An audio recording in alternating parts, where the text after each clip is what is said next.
जैसे कल मैंने आपको एक क्वेश्चन दे दिया था इम्प्लीमेंटेशन पर, जिसमें गंगा नदी का आर्थिक और सामाजिक और धार्मिक जो वैल्यू है उसको बताना था।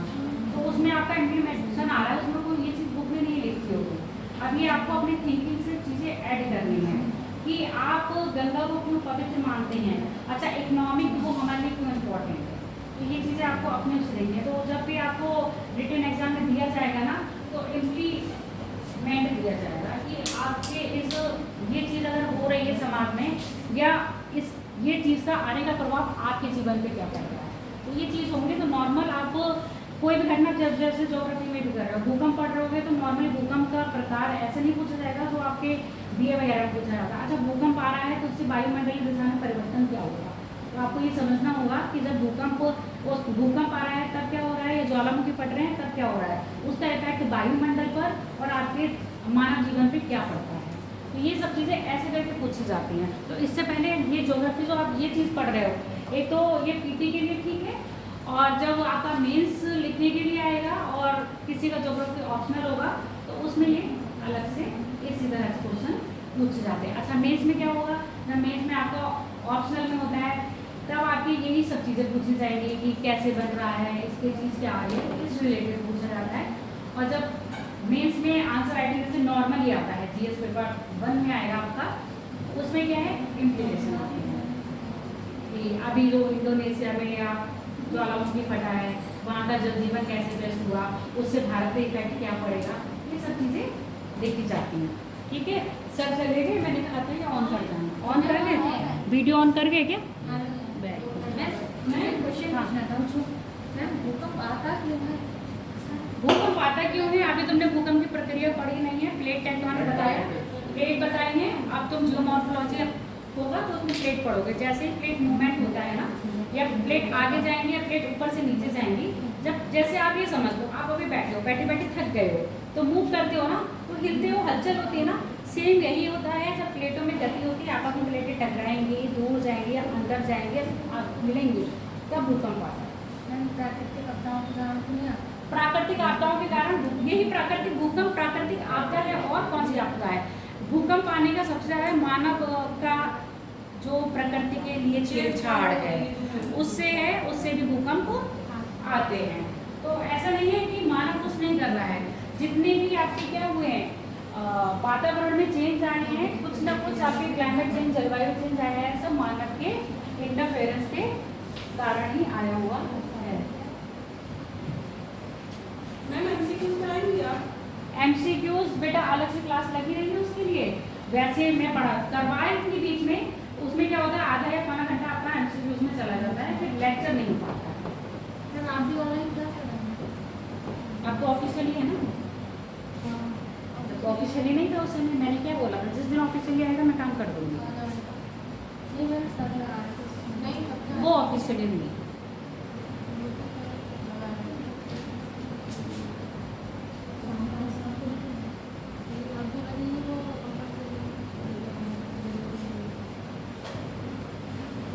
आज बच्चे और कम है, वो कहाँ चलेगी? सौम्या आज आई नहीं होगी, है ना, वो छुट्टी के लिए बोल रही थी, उसके दर्द हो रहा था आँख में, और वो भी नहीं आशा, उसकी मतलब तबियत नहीं है। चलो, तो हम स्लाइड पढ़ रहे थे।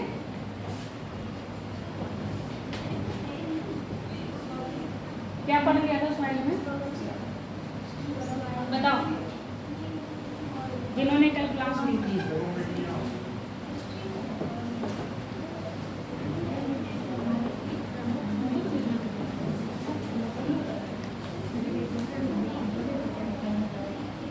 बताओ, प्रमुख मिट्टियां तो पढ़ रहे हो, अभी हुई कहाँ है बेटा? क्या लिखवा दिया था? अच्छा, ये लोग मीटिंग करके आ रहे हैं, पता नहीं लोग के कौन कौन से मीटिंग चल रही है।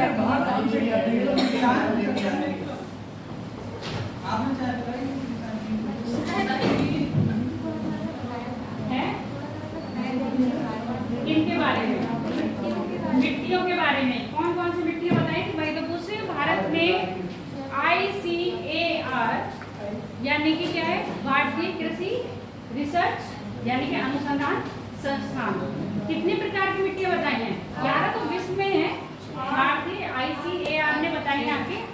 प्रकार की जो आपके सामने लिखी हुई है। इनमें से कल हमने किस पे बात कर दी थी? एलुवियल था एक बार।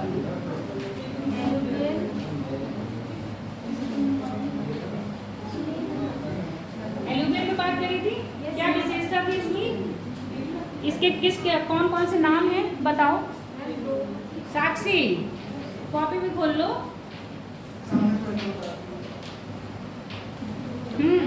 क्या क्या बताए थे? नाम बताओ पहले सबसे मुझे पहले इसके।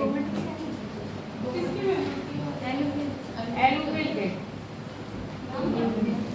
कौन कौन से नाम से जानी जाती है? जलोढ़ मिट्टी, दोमट मिट्टी। हाँ, काली मिट्टी और क्षारीय मिट्टी। पेपर में कोई भी आएगा काली मिट्टी तो अभी नहीं आएगी। काली मिट्टी तो अभी पड़ी भी नहीं है। ये तो एक डिफरेंट टाइप हो गया। क्या टाइप्स ऑफ सॉइल में डिफरेंट टाइप का है आपकी। क्या हुआ? हाथ का भी टच बेकार हो गया। ब्लैक सॉइल क्या है? एक अलग टाइप का है। तो सॉइल में कल हमने इसमें पढ़ा था ऐसी मृदा जो कौन लेके आ रहा है? आपकी नदियों द्वारा लाई गई है। इस मिट्टी में क्या होगा? ह्यूमस मात्रा अधिक होगी या कम होगी? अधिक होगी। चलो, अधिक के साथ कितने लोग हैं और कम के साथ कितने लोग हैं? वोट करो फटाक से। हाँ, एलुवियल यानी कि जलोढ़ मृदा। तुम अधिक के साथ हो, बाकी सब किसी के साथ नहीं है। अरे वोट ही तो करना है, कम और ज्यादा वाला। सब अधिक। अधिक के साथ कितने लोग हैं? अस्मित भी अधिक के साथ है। अबे तो हाथ तो ऐसे रखा हुआ था, आधा तो खड़ा है और आधा सही है। अच्छा, अबे बताओ ह्यूमस नहीं होगा। ठीक है, ह्यूमस की मात्रा नहीं होगी। नहीं का मतलब एकदम जीरो नहीं होगा, कम होगा। ह्यूमस की मात्रा कैसी होगी? कम होगी। पूछो क्यों? नदियों द्वारा बहाई जा रही है। ठीक है, तो यहाँ पर क्या जीवों के अगर कोई चीज दब जाती है, मेरी बात सुन लो। यहाँ पर मिट्टी है, कोई जीव या पौधा या पेड़ की छाल वाल कुछ गिर गई यहाँ पर, वो मैं गिरा दे रही हूँ। कुछ भी समझ लेना, एक्चुअल में नहीं फल रहा है, ये समझो ये मैंने गिरा दिया। ठीक है, अब यहाँ पर क्या होगा? कवक और शैवाल जो इसका अपघटन करेंगे उसमें कोई टाइम लगाएंगे कि नहीं लगाएंगे? क्योंकि जब ये अपघटन करके मिट्टी में मिलाएंगे तभी तो उसमें ह्यूमस की मात्रा बढ़ेगी। अब यहीं पर क्या होगा? नदियाँ पानी के साथ आई और बहा के ले गई, तो क्या यहाँ पर मिला जीवित अवशेष? तो ह्यूमस की मात्रा क्या होगी? तो इस मृदा में कम पाई जाती है। ह्यूमस की मात्रा किस मृदा में पाई जाएगी? जहाँ पर ये बहुत सालों तक वहीं रहेंगे, वहीं सड़ेंगे, गलेंगे और मिट्टी में मिल जाएंगे। तो ऐसी जगह कहाँ होगी? आपको लगता है इस ऐसी कोई जगह होगी जहाँ पर ये गुण मिलेंगे और आपको उस मिट्टी में ह्यूमस की मात्रा अधिक पाई जाएगी? दक्षिणी क्षेत्र में। अच्छा,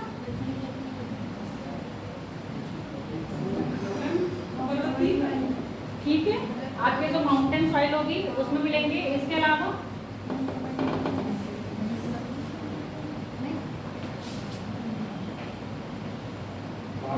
भी हो सकती है कोई मिट्टी। यही 8 प्रकार में ही है जिसमें ह्यूमस की मात्रा भी अधिक होती है। चलो आगे पढ़ेंगे तो हम बताते जाएंगे। अब तुम कहोगे मैडम को नहीं पता होगा तो आपकी दलदली मिट्टी है यानी कि पीठ मृदा है। कभी कभी क्वेश्चन करने का तुरंत बता देना चाहिए, और नॉर्मली होता है मैं भूल जाती हूँ, बच्चों को लगता है लो मैडम ने पूछ लिया और हमको बताया नहीं है, लग रहा है मैडम को भी नहीं पता है। तो क्या है आपकी पीठ मृदा है। जलोढ़ मृदा में क्या बताया था? ह्यूमस की मात्रा कम होगी। इसके बाद आपकी नाइट्रोजन की मात्रा भी कम होगी, पर इसमें कैल्शियम यानी कि चूना प्रधानता अधिक पाई जाती है। चूना प्रधानता अधिक पाई जाती है तो ये बताया था कल हॉरिजोन पढ़ाए थे, है ना? तो एक हॉरिजोन में आपने देखा था मिट्टी के साथ कंकड़ भी मिल रहे थे। तो मिट्टी के साथ जो कंकड़ मिल रहे थे वो एक्चुअली में क्या थे? वो चूना की बनी हुई ग्रंथियां थी। ठीक है, जिनका निर्माण क्या हो गया? मिट्टी के अंदर चूना प्रधानता ज्यादा हो गई और वो चूना आपस में मिलके क्या बन गया? कंकड़ के में बन गया। जैसे आप कहते हो नहीं, गाना भी होगा कंकड़ या मार के जगाया, सुना है? पुराने जमाने का गाना है। तो वो कंकड़ या कंकड़ शब्द आया है, वही आपके चूने या चूना प्रधान से जो बनी है एक चट्टान सी, उसी को हम कह रहे हैं कंकड़। यहाँ पर कंकड़ कह रहे हैं और यही जो आपके चूना प्रधान कंकड़ जहाँ मिलता है हरियाणा और पंजाब के क्षेत्र में, उसको बोलते हैं रेत। समझ में आ गया? उसको रेत बोलते हैं। यहाँ उत्तर प्रदेश के क्षेत्र में बोला जाता है कंकड़। अगर कंकड़ जैसे आप मिट्टी की खुदाई करोगे तो कहीं ना कहीं आपको क्या मिलेंगे? चूना प्रधान कंकड़ मिट्टी से बहुत गहराई में जाओगे। ये नहीं कि बस पेड़ को पौधा गाड़ने के लिए हमने इतना सा गड्ढा करा और आप सोचो आपको कंकड़ की क्या मिल गए, मतलब चूना प्रधान कंकड़ मिल गया, ऐसा नहीं मिलेगा। तो गड्ढा थोड़ा सा ज़्यादा गहरा खोदोगे। इसके बाद में क्या बताया था? जो एलुवियल सॉइल है उसके कितने प्रकार हैं? चार। तो पहले चार वाले बताए मुझे। चार कौन से हैं? ये तो नाम के लिए चार बने थे, है ना?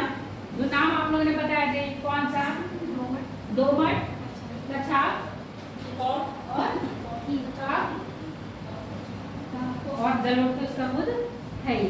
अब जलोढ़ के प्रकार बताओ। यानी कि उर्वरता के आधार पर जलोढ़ को हमने दो प्रकार में बांटा है, खादर और बागर। खादर जलोढ़ कौन सी है? जहाँ पर वर्षा का पानी, मतलब नदियों का पानी हर वर्ष आके बाढ़ लेके आता है, वहाँ पर आपको खादर मृदा मिलेगी। और ऐसी मृदा कृषि की दृष्टि से क्या होगी? अधिक उपजाऊ होगी। दूसरी कौन सी होगी आपकी? बागर। बांगर में क्या होता है? बांगर वो प्रदेश होते हैं जहाँ पर बाढ़ का पानी एक बार आया, जब मैदानों का निर्माण करा नदियों का पानी, उसके बाद उसके आने की प्रवृत्ति क्या है? ना के बराबर है। जब बहुत अधिक नदियों में बाढ़ आएगी तभी वो ऊंचे प्रदेश में जाएगा, अदरवाइज वो नहीं जाएगा। तो ऐसे प्रदेश को हम क्या कह रहे हैं? बागर प्रदेश। अच्छा, खादर के कंपेयर में बागर क्या है? बंजर है। तो बंजर है ना, तो आपका जो पश्चिमी उत्तर प्रदेश का क्षेत्र है वहाँ पर अधिकतर कौन सी मिट्टी पाई जाएगी? खादर तो है, मतलब आपकी एलुवियल तो है, एलुवियल का ये जो प्रकार पाया जाएगा वो बागर क्षेत्र में पाया जाएगा। तो यहाँ पर जो मृदा है वहाँ की उसकी उर्वरता कैसी हो गई? कम हो गई है। इसलिए यहाँ पर यूरिया, आपने सुना ना, क्रांति करी थी। कौन सी क्रांति थी? हरित क्रांति।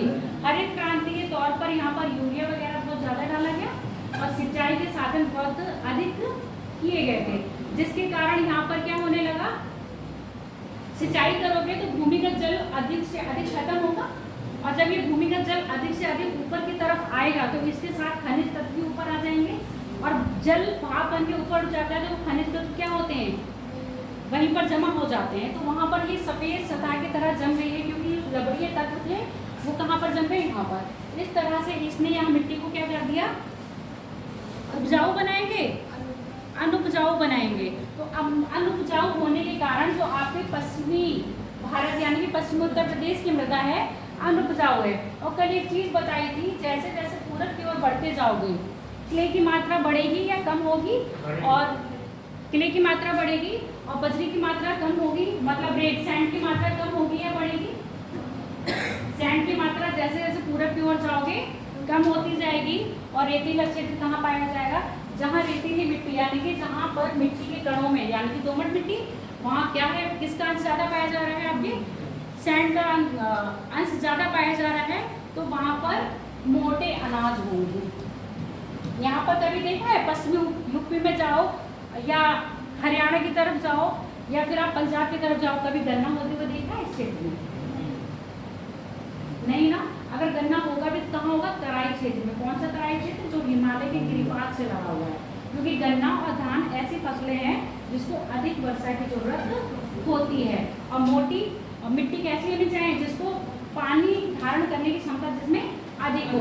और सैंड में यानी कि जो आपकी रेत है उसमें पानी धारण करने की क्षमता बहुत कम होती है, जबकि किले में पानी धारण करने की क्षमता अधिक होती है। अब जैसे जैसे इधर आओगे किले की मात्रा क्या हो रही है?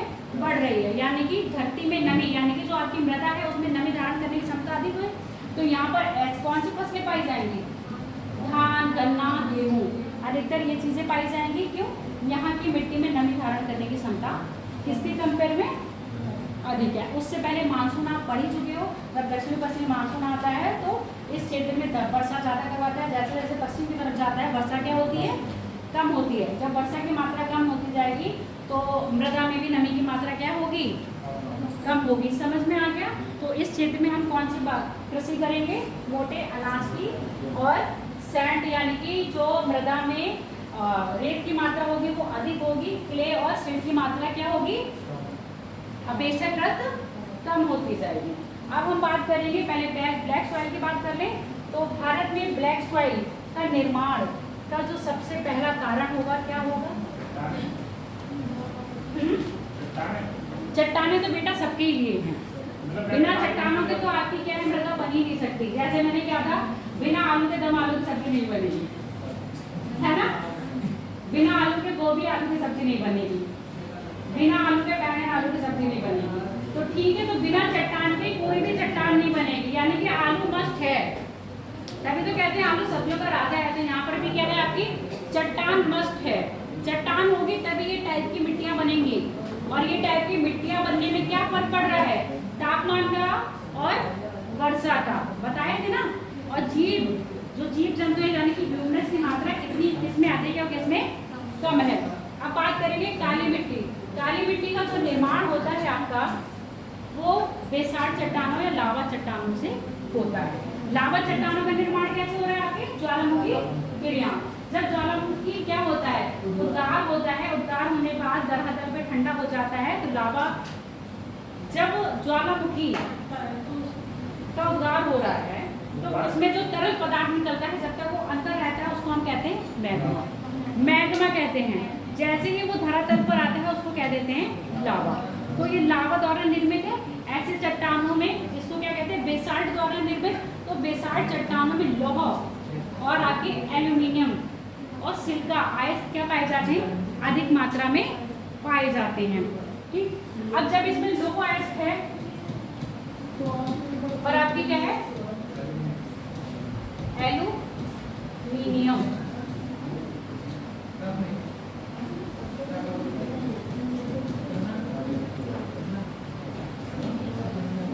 और साथ ही साथ है इसमें ह्यूमस। अब बात सुनो, ह्यूमस है पर ह्यूमस बहुत अधिक मात्रा में नहीं है। ह्यूमस इसमें है पर ह्यूमस अधिक मात्रा में नहीं है।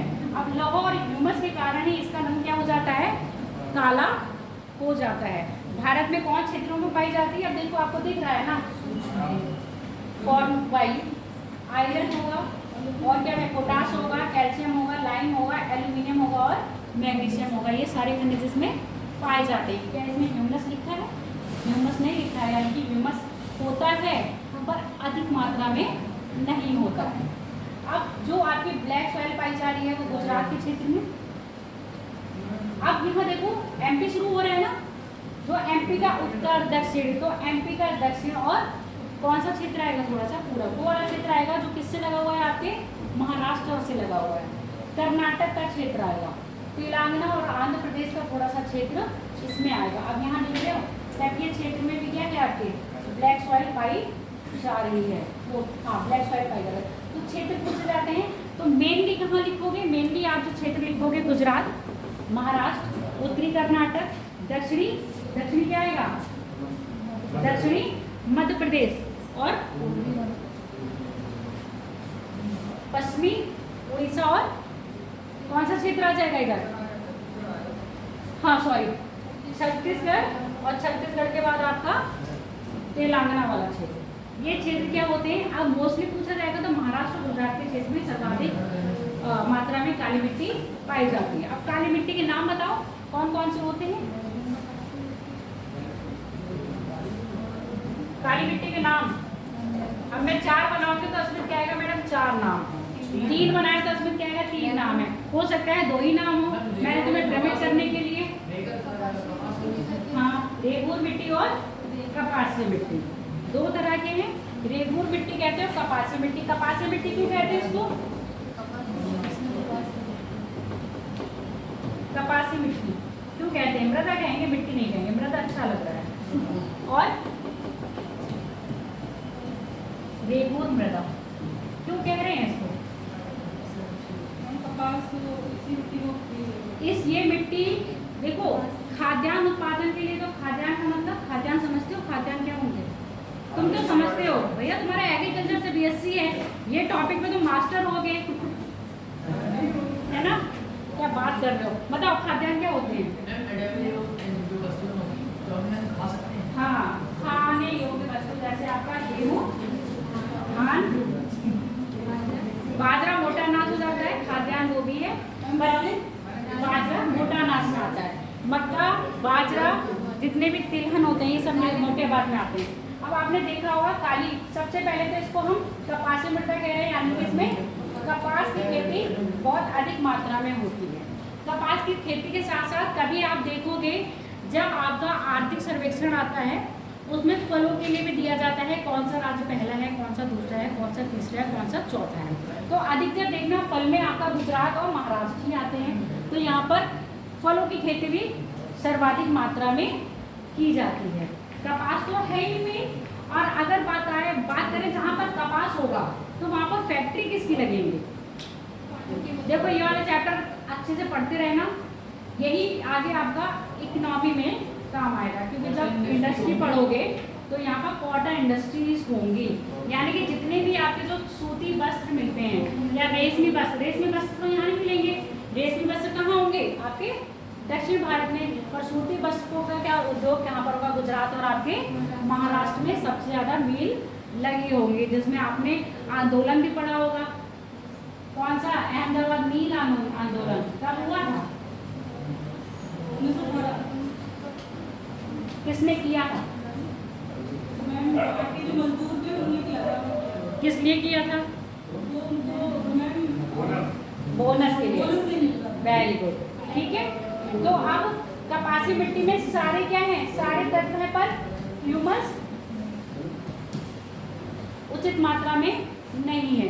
तो ऐसी मृदा खाद्यान्न के लिए तो नहीं है, सबसे ज़्यादा कपास के लिए, उसके बाद जितने भी आपके फल उत्पादन वाली कृषि है उसके लिए ये लाभकारक है। निर्माण पता चल गया। लावा चट्टानों के क्या होगा, अपक्षय अपर्दन के कारण आपकी ब्लैक सॉइल का निर्माण हुआ है। उसके बाद कौन सी है, रेड,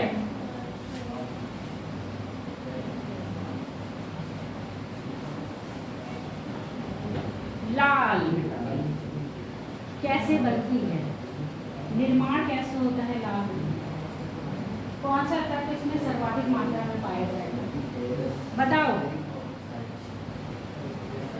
खड़े हो, पहले अपना नाम बताओ। हाँ, नाम बताओ पहले अपना। सरनाम सिंह, ना नाम में भूल जाती हूँ। हाँ, सरनाम सिंह, चलो बताओ, सर बताइए, बताओ।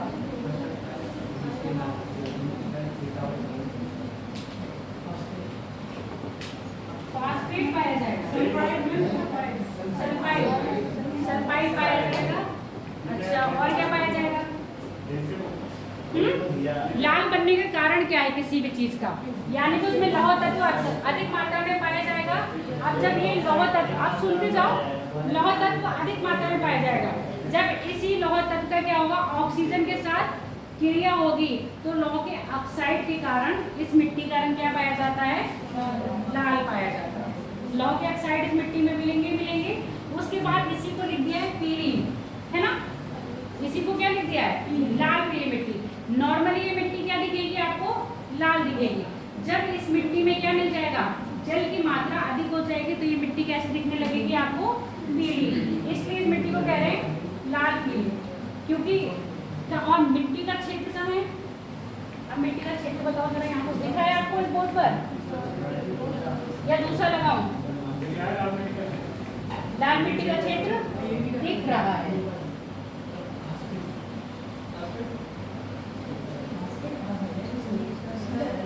जो आपकी आग्नेय चट्टानें हैं, और आग्नेय चट्टानों का जो क्या होता है, आग्नेय चट्टानें कायांतरित होती हैं, रूपांतरित होती हैं, और अब जब से ही लावा निकलता है तो लावा में रवेदार होता है ना, तो ये रवेदारों के चट्टानों का जो क्या होता है, रूपांतरण होने के बाद जब ये चट्टानें टूटती फूटती हैं तो इनका निर्माण होता है। लौह की अधिकता के कारण इसमें क्या होता है, और फिर लौह क्या है, जल वायु के साथ क्या करता है, क्रिया करता है, तो लौह के ऑक्साइड बनते हैं। लौह के ऑक्साइड बनने के कारण इस मिट्टी का रंग लाल हो जाता है। यहाँ पर ह्यूमस की मात्रा नॉर्मली क्या है, कम होगी। खनिज होंगे, कैसे खनिज, यही वाले खनिज। पर अब मैंने कल आपको एक बताया था NPK, बोला था। NPK क्या है पहले ये बताओ। मैं अनुपात है,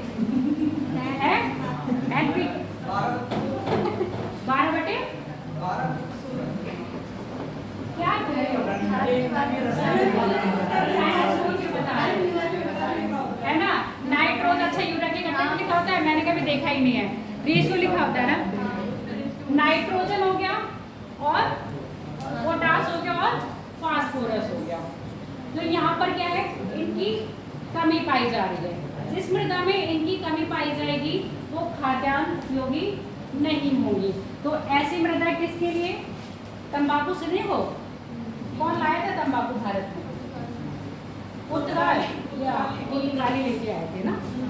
तो तंबाकू की खेती होगी। तंबाकू की खेती के साथ आपने रबड़ वगैरह की देखी होगी, है ना। रबड़ की खेती भी अधिकतर तो केरल वाले क्षेत्र में होती है, पर कहीं कहीं यहाँ भी हो जाती है। उसके साथ जो आपके मसाले हो गए, उसकी खेती भी कहाँ हो जाएगी?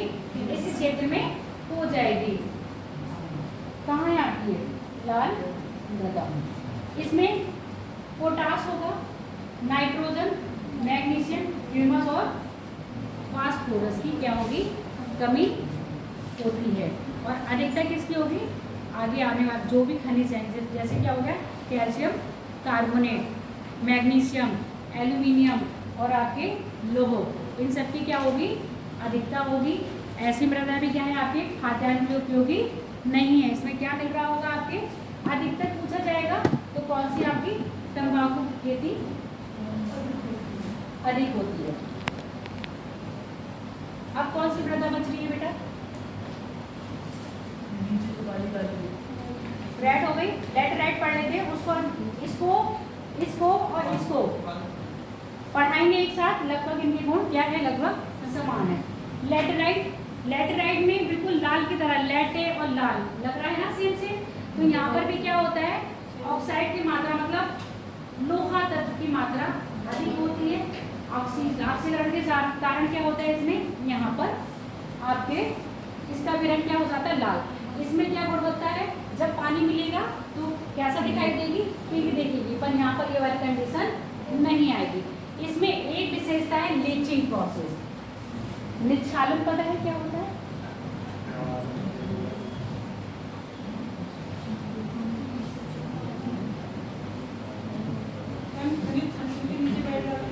निच्छालन या लीचिंग। फोन अंदर रख लो तेज, नहीं तुम्हारा नाम दर्ज हो जाएगा। आते ही मैंने सबको आज बोल दिया है, सर को बोल देंगे, शिकायत आई थी कल तब।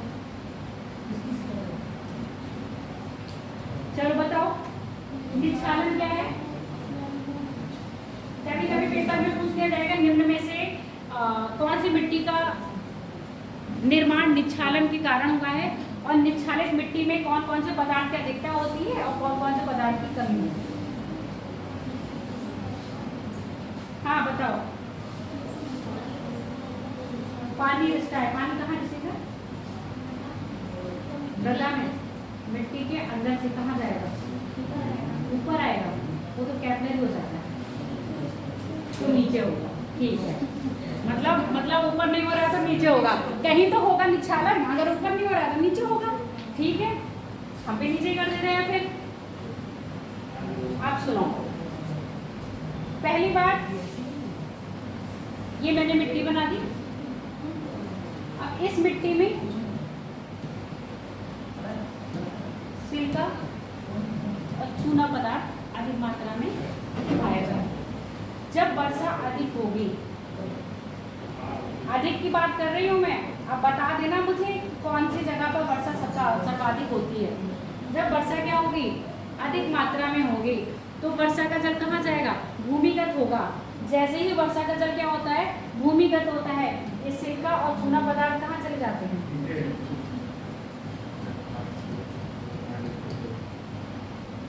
आच्छादित होकर नीचे जमा हो जाते हैं, और ऊपर क्या रह जाता है? जो भारी तत्व है, जैसे आपके लोह के ऑक्साइड, एल्यूमिनियम, मैग्नीशियम, ऐसे तत्व क्या रह जाते हैं? सतह के ऊपर। जबकि सिलिका प्रधान तत्व कहाँ चले जाते हैं? सिलिका और चूना प्रधान नीचे जाकर जमा हो जाते हैं। तो ये हो गया निच्छालन हो गया। जब इसका निच्छालन होता है तो ऐसी मृदा खाद्यान्न के लिए तो अच्छी नहीं होती, पर बागानी के लिए अच्छी होती है। बागानी यानी कि यहाँ पर चाय के बागान बहुत अधिक मात्रा में पाए जाएंगे। और अब ये नहीं है कि आपके उत्तर प्रदेश में क्या मिल रही है? कौन सी मृदा मिल गई? लैटेराइट कहाँ चली गई तो आपने उत्तर प्रदेश में चाय के बागान लगा लिए। क्यों भैया, ये मिट्टी किसके लिए अच्छी है? चाय के लिए। तो क्या पॉसिबल है यहाँ पर होना? क्यों, बताओ मुझे। उसके लिए चाय के लिए जो बागान के लिए आवश्यकता होती है ताकि पानी निकल सके। पानी निकल सके, यानी कि वर्षा की मात्रा 200 सेंटीमीटर से अधिक होनी चाहिए। पर्वतीय ढाल होना चाहिए क्योंकि यहाँ पर पानी ना रुके। तो ऐसी कंडीशन जहाँ मिलेगी वहीं पर ही होगी। तो ऐसी कंडीशन आपको कहाँ मिलेगी? पर्वतीय क्षेत्र में, जिसमें आपका नीलगिरी आ जाता है, असम और दार्जिलिंग वाला क्षेत्र आ जाता है। तो यहाँ भी देखो, इस क्षेत्र में भी आपको कहीं ना कहीं क्या मिलेंगी? लैटेराइट मृदा मिलेगी। तो इस मृदा में जो प्रधानता होगी वो किसकी होगी? Formation under the high temperature, heavy rainfall, high in bond, nitrogen, potash और लैंड की क्या होगी? कमी होगी। और अधिकता किसकी हो रही है? कमी क्यों हो रही है? क्योंकि सिलिका नीचे जाके बैठ गए, जितने भारी तत्व थे वो कहाँ रह गए? सतह में। तो ये भी क्या होगी? मृदा उर्वरक नहीं होगी। उर्वरक मतलब जिसमें आपके खाद्यान्न हो सके, उसलिए उसमें वो परिस्थितियाँ उत्पन्न नहीं होगी। आगे बात समझ में? तो आपने इतनी मृदा समझी, इसमें अगर अभी तक कोई समझ में ना आई हो तो मुझे बता दो।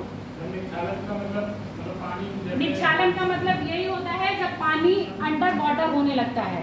ठीक है, रेन वाटर अंडर वाटर होने लगेगा तो जो मृदा के जो खनिज तत्व हैं वो पानी के साथ घुलनशील होकर अंडर वाटर हो जाए, मतलब भूमिगत हो जाएंगे। और जैसे ही भूमिगत हो गए वो कहाँ चले जाएंगे? नीचे चले जाएंगे। एक स्ट्रक्चर दिखाया था,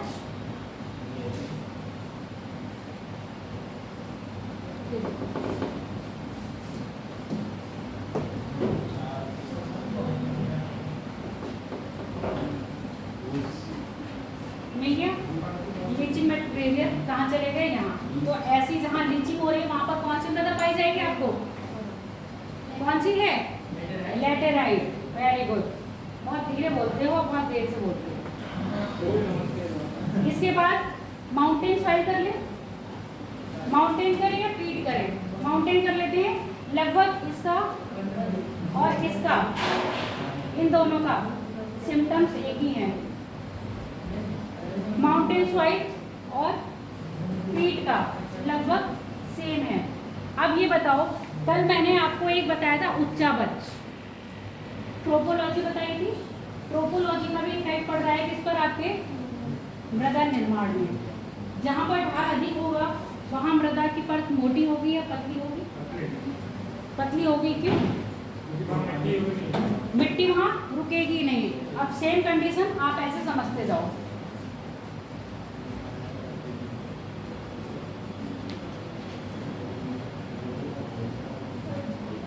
पर्वत है, पर्वत बना हुआ, ये पर्वत का तराई क्षेत्र है। जैसे ही क्या हो रहा है? मिट्टी का क्या हो रहा है? अपर्दन। और अपर्दन होने के बाद क्या होता है? अपर्दन मतलब इरोजन और अपक्षय मतलब बैदरिंग। जैसे पहले अपक्षय होगा, अपक्षय होने के बाद अपर्दन यानी कि इरोजन होगा। जब इरोजन होगा तो पहाड़ से मिट्टी जहाँ ज़्यादा ढाल होगा एकदम सरकेगी। अपर्दन मतलब जब इरोजन यानी कि मिट्टी एक स्थान से दूसरे स्थान पर जाए। हाँ, इसमें इन सीटू भी होता है और एक्स सीटू भी होता है। अब इन सीटू और एक्स सीटू आपको बता दूंगी। अपक्षय मतलब टूटना फूटना, ठीक है। और अपर्दन मतलब एक जगह से एक स्थान से दूसरे स्थान पे जाना होता है इरोजन। इरोजन आपका नदियों द्वारा भी होता है, इरोजन आपका पवनों द्वारा भी होता है। अब यहाँ हम चाहे नदी द्वारा समझ लो चाहे या पवन द्वारा समझ लो या आपका लैंडस्लाइड समझ लो। जैसे ही क्या होगा, यहाँ पर पर्वत के ऊपर जाओगे तो मिट्टी के परत पाओगे जरूर, पर कैसी पाओगे? बहुत पतली। थोड़ा सा ही खोदने पर आपको क्या मिलेगी? चट्टानें मिलने लगेंगी। क्यों? यहाँ पर मिट्टी रुक नहीं पाती, ढाल के कारण या वर्षा होने के कारण फटाफट क्या हो जाती है? नीचे सरक जाती है। जैसे ही ढाल कम होगा मिट्टी की परत क्या हो जाएगी? आपको मोटी दिखने लगेगी। तो यहाँ पर यही बात कही है, पर्वतीय क्षेत्र में जब आप तराई क्षेत्र में जाओगे तो यहाँ पर आपको जो मृदा मिलेगी, तराई क्षेत्र में मृदा की परत मोटी मिलेगी। जैसे जैसे आप पर्वतों के ऊपर बढ़ते जाओगे मृदा की परत कैसी मिलेगी? पतली मिलेगी। और बिल्कुल टॉप पर जहाँ पर ढाल एकदम तीव्र है वहाँ पर मृदा की नगड़ता मिलेगी। क्यों? वहाँ पर आपको कटीले फटीले चट्टानें मिलेंगी। जब वहाँ कटीली फटीली चट्टान मिलेगी, वहाँ क्या आप खेती कर सकते हो? तो पर्वत के ऊपरी क्षेत्रों पे देखोगे आपकी खेती नहीं होती है। अगर पर्वत में रहने वाले लोग खेती भी करते हैं तो कहीं कहीं देखा होगा आपने, सीढ़ीनुमा खेत बनाते हैं, और सीढ़ीनुमा खेत बनाते हुए वो क्या करते हैं बताओ पहाड़ी बहनों?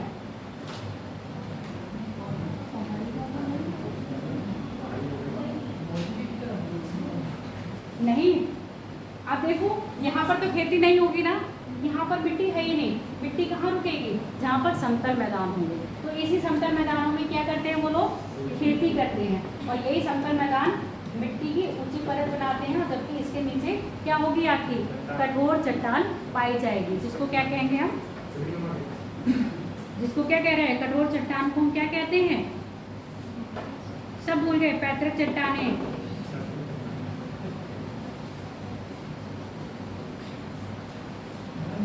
अब जब ये माउंटेन मृदा पर आओगे, अब ये बताओ पर्वतों पे ह्यूमन एक्टिविटी बहुत कम होती है? होती है? ह्यूमन एक्टिविटी पर्वतों पे बहुत कम होती है, पर ह्यूमन आज जाने लगे हैं, कहीं भी नहीं जाते थे। अब यूट्यूबर तो ऐसे हो गए हैं कि हर जगह घूमते रहते हैं, उठाए और बनाने लगे। अब यहाँ पर जब ह्यूमन एक्टिविटी कम हो रही है तो जीव जंतु या उसके पेड़ पौधे टूटते हैं और वहीं पर वहीं गिर जाते हैं, कोई उन्हें उठाने तो नहीं जाता। तो कई सालों तक वो सूक्ष्म जीव होते हैं, इनका क्या करते हैं? अपघटन करते हैं। अपघटन करने के बाद उसको ही क्या कर देते हैं? मिट्टी में मिला देते हैं। जहाँ पर सूक्ष्म जीव किसी भी वनस्पति या किसी भी जीव का यानी कि कोई अगर जानवर मर गया तो वहीं का वहीं पड़ा है, उसका अपघटन कौन कर रहा है? यही सूक्ष्म जीव कर रहे हैं, और उनका अपघटन करके क्या करते हैं? मृदा में मिला देते हैं। तो जहाँ पर ये सूक्ष्म जीव इन जीवों को मृदा में मिलाएंगे, वहीं पर आपकी ह्यूमस की मात्रा क्या हो जाएगी? ह्यूमस की मात्रा बढ़ जाएगी। तो पर्वतीय मृदा में ह्यूमस की मात्रा तो बढ़ी हुई मिलती है, इसके साथ साथ आपके NPK भी हैं, उनकी मात्रा में थोड़ी सी कमी देखी जाती है। तो पर्वतीय मृदा में अधिकतर खेती नहीं होती है। जो खेती होती भी है तो कौन सी हो रही है? झूम खेती तो इधर होगी, उसको तो झूम बोलेंगे ही नहीं अभी हम, हैं? चीड़ के पेड़ होते हैं। अगर तराई क्षेत्र में देखा जाए, तराई क्षेत्र कौन सा होगा? वही गिरिपाद वाला क्षेत्र, जहाँ पर क्या हो रही है? आपकी मिट्टी आगे जमा हो रही है। अब इस तराई क्षेत्र में नमी की मात्रा अधिक है, और यहाँ पर क्या होगा? आपके धान, गन्ना। आप इसको अपने पीलीभीत से कंपेयर कर सकते हो कि पीलीभीत किसके क्षेत्र में आता है? गिरिपाद यानी कि तराई क्षेत्र में आता है। उससे ऊपर पर्वतीय क्षेत्र में जाओगे तो कहीं कहीं मिट्टी की गुणवत्ता के आधार पर खेती करी जाती है, जिसमें आपकी क्या हो गई? सब्जी की खेती हो जाती है। अपने किसान अपने खाने के लिए, वो लोग बेचने के लिए ये खेती नहीं करते हैं। जैसे हमारे यहाँ उत्तर भारत में या उत्तर प्रदेश या ये मैदानी क्षेत्र में देखो, जितनी भी खेती होती है किसके लिए होती है? कॉमर्शियल होती है। खाद्यान्न जितना अपने लिए रखा, बाकी क्या बेच दिया। पर गांव में या पहाड़ी क्षेत्र में जो खेती होती है वो सिर्फ अपने खाने के भर के लिए करते हैं, बेचने के लिए नहीं करते हैं। ठीक है, जीवन निर्वाह जिसको बोलते हैं। इसके बाद अब हम पढ़ेंगे पीठ पढ़ लेते हैं, जो कि लगभग क्या है? माउंटेन जैसी है। पीठ मृदा यानी कि, अच्छा इसमें एक चीज है कि बताने को। हाँ, ये क्या हो गया यहाँ पर?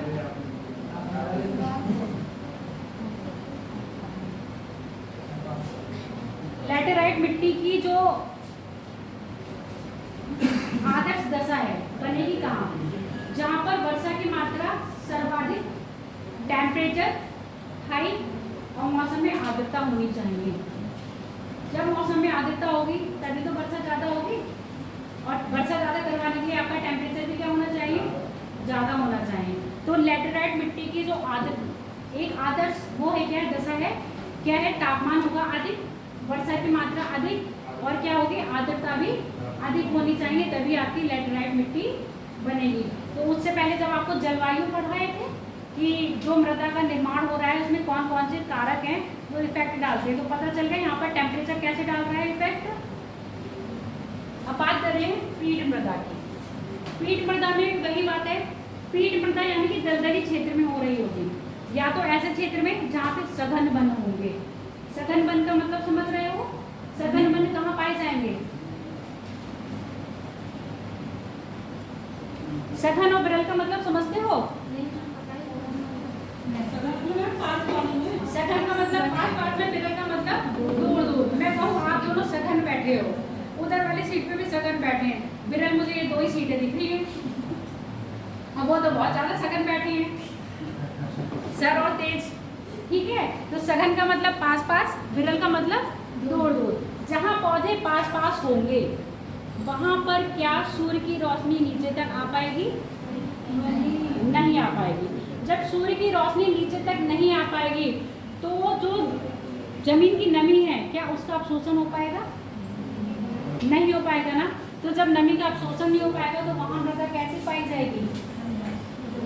मीठी और वैसी, यानी कि दलदली और कैसी होगी? गीली मिट्टी पाई जाएगी। इसके अलावा वो वाला क्षेत्र जो हमेशा क्या है, आर्द्र भूमि क्षेत्र सुने होंगे। कितने आर्द्र भूमि क्षेत्र है भारत में बताओ? अब है भारत में कितने आर्द्र भूमि क्षेत्र हैं और सबसे ज्यादा आर्द्र भूमि क्षेत्र कौन से राज्य में है? उत्तर प्रदेश में कितने आर्द्र भूमि क्षेत्र हैं? आर्द्र भूमि क्षेत्र की महत्वता क्यों है? ये सारे ज्योग्राफी और आपके ईवीएस से रिलेटेड क्वेश्चन है।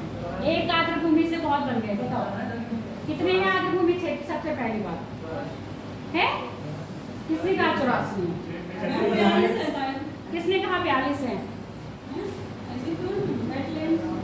हाँ, वेटलैंड, रामसर साइड। रामसर समझौता कब हुआ था? कहाँ हुआ है? कौन सी कंट्री में हुआ? रामसर कहाँ है? कब हुआ था रामसर समझौता? 1971 में। कब मनाते हैं रामसर दिवस? वेटलैंड डे 2 फरवरी को, क्योंकि 2 फरवरी 1971 में ही क्या हुआ था आपका? रामसर समझौता। भारत में कितनी है रामसर साइट? अब 85 हो गई हैं। प्रेजेंट में अभी 3 को अनाउंस करा है, जिसमें 1 एमपी में है और 2 तमिलनाडु में है। ठीक है, उत्तर प्रदेश में टोटल 10 हैं और सर्वाधिक तमिलनाडु राज्य में है रामसर साइट। जितने क्वेश्चन मैंने पूछे थे उसका सबका आंसर आपको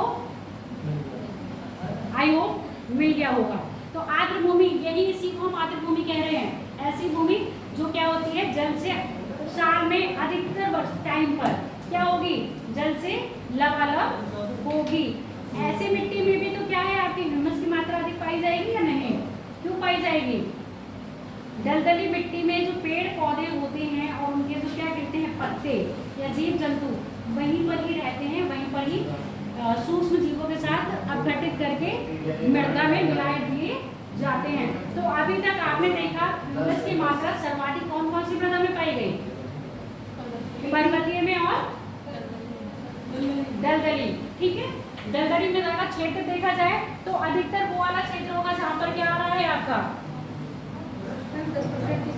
नदियाँ और जल, नदियाँ और समुद्र का जल क्या हो रहा है आपके? मिल रहे होंगे। तो उड़ीसा में चिल्का झील सुने हो? भारत की सबसे पहली रामसर साइट में इंक्लूड होने वाली झील है, उड़ीसा राज्य में है। भारत की सबसे बड़ी खारे पानी की झील है। पश्चिम बंगाल में वही दलदली क्षेत्र आएगा जहाँ पर समुद्र का और नदियों का पानी आ रहा होगा, वहीं पर ही मृदा कैसी मिलेगी आपकी? दलदली। तो पूछा जाएगा कहाँ हो रहा है इन दलदली क्षेत्र का निर्माण? जहाँ पर सघन वन पाए जा रहे हैं और सघन वन के साथ साथ जहाँ पर क्या पाए जा रहे हैं? जहाँ पर समुद्र और नदियों का पानी आकर मिल रहा है। तो ऐसी मिट्टी में लवणता अधिक होनी चाहिए कि नहीं?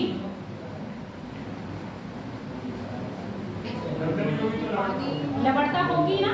ठीक है, अब इसी के साथ साथ आप देखो, अगर ये वाला क्षेत्र कहाँ समुद्र के पास मिल रहा हो तो ऐसी मृदा में लवणता अधिक पाई जाएगी। और ये पीठ मृदा का क्षेत्र कहीं धरातल पर यानी कि आपके तट रेखा से अलग मिल रहा होगा, कोस्टल में ना मिलके मेन लैंड में मिल रहा होगा, तो वहाँ पर लवणता कम पाई जाएगी। समझ में आ गया? अब यहीं पर हम बात करते हैं आपकी लवणता वाली मिट्टी यानी कि लवणीय मिट्टी। अधिकतर लवणीय मिट्टी का जो राज्य होता है वो आपका गुजरात में होता है। इस तरह की मृदा का निर्माण होता है कैपिलरी यानी कि केशिका क्रिया के द्वारा। 2 क्रिया पड़ी, अभी निच्छालन पड़ा। निच्छालन के द्वारा आपकी कौन सी मिट्टी बन रही है? लैटेराइट। ठीक है, जो आपकी लवणीय मृदा का निर्माण हो रहा है वो किससे हो रहा है? आपकी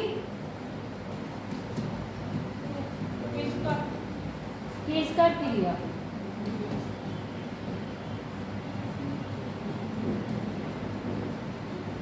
कैपिलरी एक्शन।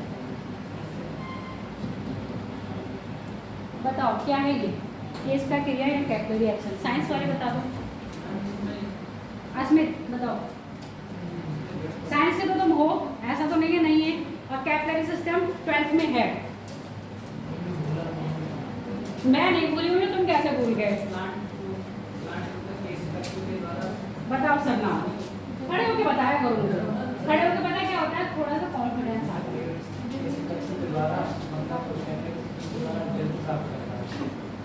हाँ फिर जल का तो ऊपर चढ़ना होता है। ठीक है, जल का ऊपर चढ़ना कैपिलरी सिस्टम होता है। और कैपिलरी सिस्टम जैसे पेड़ की जड़ें भूमि से जल प्राप्त करती है, वो भी कैपिलरी सिस्टम के द्वारा करती है। अब यहाँ मृदा के उसमें पूछ रहे हैं, तो मृदा क्या करती है, अपने आप को नम रखने के लिए क्या करती है, भूमिगत जल को ऊपर चढ़ाती है। जब वो भूमिगत जल को ऊपर चढ़ा रही है, अभी क्या हो रहा था, निच्छालन में भूमिगत धरातल का जल कहाँ जा रहा था, नीचे। कैपिलरी सिस्टम में क्या होगा, जो भूमिगत जल होगा क्या होगा, ऊपर आएगा। क्योंकि मृदा क्या कर रही है, सांस ले रही है ना, वायुमंडल से वायु लेती है, और जो भूमिगत जल है उससे क्या ले रही है, नमी ग्रहण कर रही है। ये मृदा जब नमी लेती है और ये जल क्या होता है, केस का क्रिया द्वारा ऊपर चढ़ता है। तो जल तो ऊपर चढ़ गया, जल के साथ साथ जो जल में घुलनशील खनिज पदार्थ होंगे वो भी तो ऊपर चढ़ेंगे। जब वो खनिज पदार्थ भी ऊपर चढ़ते हैं तो जल का क्या हो गया, वाष्पीकरण हो गया, जल उड़ गया, और वो पदार्थ कहाँ हो गए, धरातल पर जम गए। धरातल पर जम गए तो वो सफेद चादर के रूप में दिखाई देते हैं। ऐसा लगता है जैसे क्या है, नमक है। और ऐसी मृदा भी क्या होगी, अनुपजाऊ होगी, यानी कि उसकी उर्वरता नगण्य होगी। तो ऐसा क्षेत्र कहाँ मिल रहा है आपको, कच्छ का जो क्षेत्र है गुजरात में, कच्छ के क्षेत्र में सर्वाधिक लवणता वाली भूमि पाई जाती है। समझ में आ गया ये चीज नहीं? केस का क्रिया और निच्छालन यानी कि आपकी जो लीचिंग प्रोसेस है, तुम लोग को नहीं समझ आया पूछती क्यों नहीं है? मैम वो केस का जो आपने लिखा है, हाँ, वो मैम इसमें केस का होता है। केस का तत्व के कारण गुण होता है, केस का तो गुण के कारण, ठीक है। और यहाँ मैंने केस का क्रिया लिख दिया है, तो यानी कि वो क्या हो रहा है, प्रोसेस हो रहा है। किसी भी जल का ऊपर चढ़ना केस का गुण कहलाता है, और उसका क्रिया को कहते हैं केस का क्रिया। क्या समझ नहीं आया बोलो? ये गूंगी बन के बैठी रहोगी तो समाज जीवन में कुछ नहीं कर पाओगी। बताओ क्या समझ नहीं आएगा? एक बार और क्या बताना है, पूरी मिट्टी बतानी है, केस का क्रिया बतानी है। देखो अब ऐसे सोच लो, नॉर्मली सुनो, फर्श पे पानी गिर जाता है, आप सूखे कपड़े से पोंछते हो, फर्श का पानी तो सूख जाता है और वो कपड़ा गीला हो जाता है, कैसे चला? केस का क्रिया द्वारा ही उस कपड़े ने पानी को सोख लिया। अब यहाँ पर जो होती है मृदा, उसमें क्या होते हैं, छोटे छोटे होल होते हैं। ऐसा नहीं होता है कि बिल्कुल ठोस होती है, वो होल के द्वारा वो सांस लेती है, उसी होल में क्या होता है, अपना जल रखती है, जल धारण करने की क्षमता रखती है। जब मृदा में जल नहीं होता है, जैसे आपको जब पानी की आवश्यकता होती है तो आपका शरीर बोलने लगता है ना कि मुझे प्यास लग रही है, तो आप क्या जाते हो, बाहर से पानी पीते हो। ऐसे मिट्टी को जब नमी चाहिए होती है तो वो भी क्या करती है, पानी खोजती है, और वो जो पानी खोजती है वो पानी, बात नहीं करो पीछे इसमें, वो जो पानी खोजती है उसको वो पानी कहाँ से मिल रहा है, वही जो भूमि के अंदर पानी संरक्षित है, वही पानी केस का क्रिया द्वारा ऊपर चढ़ता है। जब ये पानी बिल्कुल ऊपर तक चढ़ जाता है तो सूर्य के प्रकाश के कारण क्या होता है, इसका वाष्पीकरण हो जाता है। जब इसका वाष्पीकरण हो गया तो यहाँ पर जो खनिज पदार्थ थे वो जमे हुए मिलते हैं। अब आप इसको अच्छे समझो, जैसे आप भगोने में पानी क्या करते हो, उबालने रख देते हो, उबालने रखा और पानी को भूल गए, भगोने का पानी पूरा जल गया, तो उसमें आप देखते हो सफ़ेद पाउडर जमा मिलता है। तो सेम वही सफ़ेद पाउडर कहाँ जमा मिल रहा है, आपको धरातल पे मिल रहा है।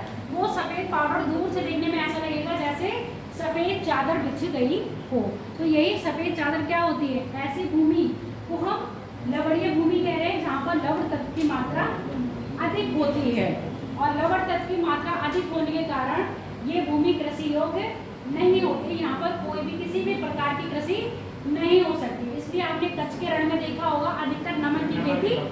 की जाती है। अच्छा, जहाँ पर अपवाह तंत्र अच्छा नहीं होगा, अपवाह तंत्र बताया था, जैसे ही पानी क्या आ रहा है, किसी एक झील में आके इकट्ठा हो जा रहा है। अब एक झील में पानी आके इकट्ठा हो गया, वहाँ का पानी वहीं का वहीं रहा, वो पानी निकला तो नहीं। अब पानी का जो जल स्रोत है या जल धारण है वो कम है, वाष्पीकरण होके पानी उड़ गया तो वो झील का में क्या बन गया आपका, लवणीय तत्व इकट्ठे हो गए। तो ऐसा जो गुण पाया जाता है अधिकतर आपके राजस्थान की झीलों में पाया जाता है, जहाँ पे अपवाह तंत्र क्या होगा, खराब होगा। जो पानी आ रहा है मतलब इनकमिंग तो हो रही है पर आउटगोइंग नहीं हो रही है। जहाँ पर इनकमिंग होगी और आउटगोइंग नहीं होगी वहाँ पर क्या होगा, रिलेशन खराब हो जाएंगे। रिलेशन खराब हो गए, ठीक है, रिलेशन खराब हो गए तो क्या होगा, खारापन आ गया, तो वहाँ पर क्या होगा, ऐसी झीलों में लवणीयता आ जाती है। तो जहाँ पर ड्रेनिंग सिस्टम क्या होगा, बेकार होगा। और कौन सा प्रोसेस हो रहा होगा, इसका क्रिया का प्रोसेस हो रहा होगा, वहाँ पर आपकी लवणीय मृदा पाई जाएगी। अब एक आपकी बच गई है शुष्क मृदा। इसके नाम से ही लग रहा है बेचारी प्यासी है। और भारत में प्यासी भूमि कहाँ है, राजस्थान में, ये तो सबको पता है कि राजस्थान में क्या है आपकी प्यासी भूमि। अच्छा, प्यासी भूमि का देश किसे कहते हैं, प्यासी भूमि का देश। आप लोगों से मुझे बीच बीच में ऐसे क्वेश्चन पुट कर लेने चाहिए। देश कह रही हूँ ऑस्ट्रेलिया। प्यासी भूमि का देश ऑस्ट्रेलिया कहते हैं। सर्वाधिक मरुस्थल ऑस्ट्रेलिया में पाए जाते हैं। अब देखो यहाँ पर केस का क्रिया यहाँ भी हो रही है, ठीक है, केस का क्रिया यहाँ भी हो रही है। अब अभी मैंने कच्छ की बात करी थी, कच्छ के रण में कोई वनस्पति नहीं लगाई थी। यहाँ जो केस का क्रिया करते हैं वो आपके पौधे करते हैं। यहाँ पर वर्षा की मात्रा कैसी रहेगी, कम रहेगी, वर्षा कम, तापमान अधिक। वर्षा कम है, तापमान अधिक है, तो क्या होगा, तापमान अधिक होने के कारण वाष्पीकरण होगा। वाष्पीकरण किससे होगा, उसी से तो होगा जो मृदा में नमी होगी, क्योंकि वायुमंडल में तो नमी नहीं है। और वायुमंडल में नमी लाने के लिए क्या करेगा, जो यहाँ पर उपलक्ष्य क्या है, उपस्थित मृदा है, उसी से नमी लेता है। जब उससे नमी लेंगे तो वही चीज आएगी। यहाँ पर भी सिस्टम वही रहेगा, कौन सा वाला, कि इसका क्रिया द्वारा। पर यहाँ पर वर्षा नहीं हो रही है और यहाँ पर अभी वर्षा भी हो रही है। जब यहाँ वर्षा नहीं होगी तो यहाँ की मृदा कैसी हो जाएगी, शुष्क हो जाएगी।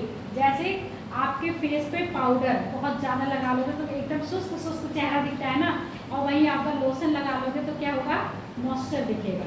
ऐसे समझो, जब सर्दियों में आने पर वायुमंडल में नमी की मात्रा क्या हो जाती है, नमी की मात्रा बढ़ेगी या कम होगी, सर्दियों में नमियों की मात्रा कम हो जाती है, तभी आपको अपनी चेहरा क्या होगी, ड्राई दिखेगी, खुशक दिखता है। तो सफ़ेद सफ़ेद पाउडर कहाँ से आ रहा था आपके शरीर में, लगाते हो क्या, नहा के आते हो सफ़ेद सफ़ेद पाउडर रहता है, तो वही ड्राई क्या चीज़ है, यहाँ पर वही ड्राई चीज़ है। जब वातावरण में आर्द्रता क्या होगी, शुष्क, यानी कि आर्द्रता है ही नहीं, हवाएं कैसी है, शुष्क हैं। और मिट्टी अपने आप को जीवित रखने के लिए क्या कर रही है, क्योंकि उसको वायुमंडलीय नमी नहीं मिल रही है, धरातलीय नमी प्राप्त कर रही है। जब वो धरातलीय नमी प्राप्त करती है तो ऐसे में कटीले वन, देखिए है ना, कटीले वन सुने हैं।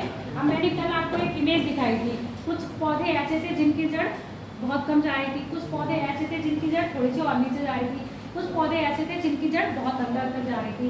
तो कभी कभी क्वेश्चन पूछा जाता है निम्न में से किस प्रकार के पौधों की जड़ें सर्वाधिक गहराई तक जाती हैं, और पौधे की जड़ें ऊपर न जाके नीचे ही क्यों जाती हैं।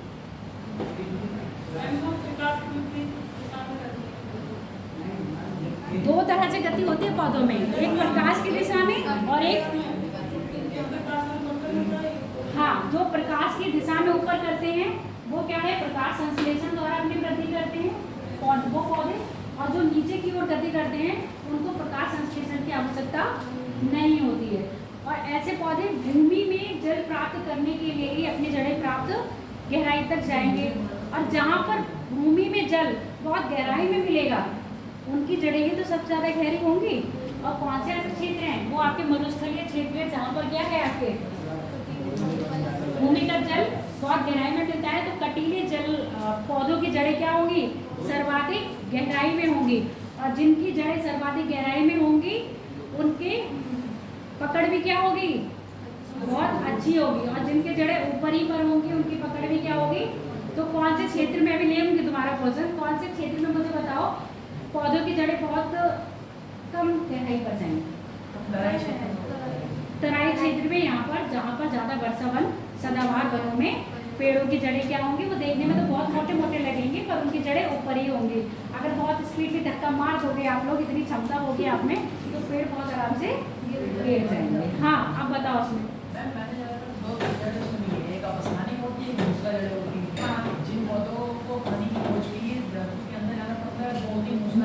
जैसे मूली, गाजर, हाँ वो ऐसे ऐसे ऊपर ही फैल जाती है।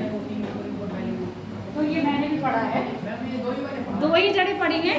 मेन बात में ये कह रही थी, देखो वही मैंने बताया ना, जो कटीले वन होते हैं वो नीचे तक जाते हैं। तो जब नहीं मैं जड़ तक आई थी नहीं बता रही थी, सिर्फ खोज में बता रही थी।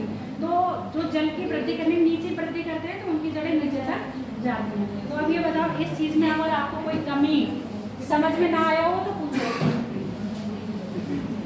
भारत में सारी मृदा मिल गई है। अच्छा एरिड पढ़ रहे थे तो इसमें देख लो, हाई फास्फोरस होगा और लो नाइट्रोजन होगा, ह्यूमस होगा या नहीं, ये बताओ मुझे।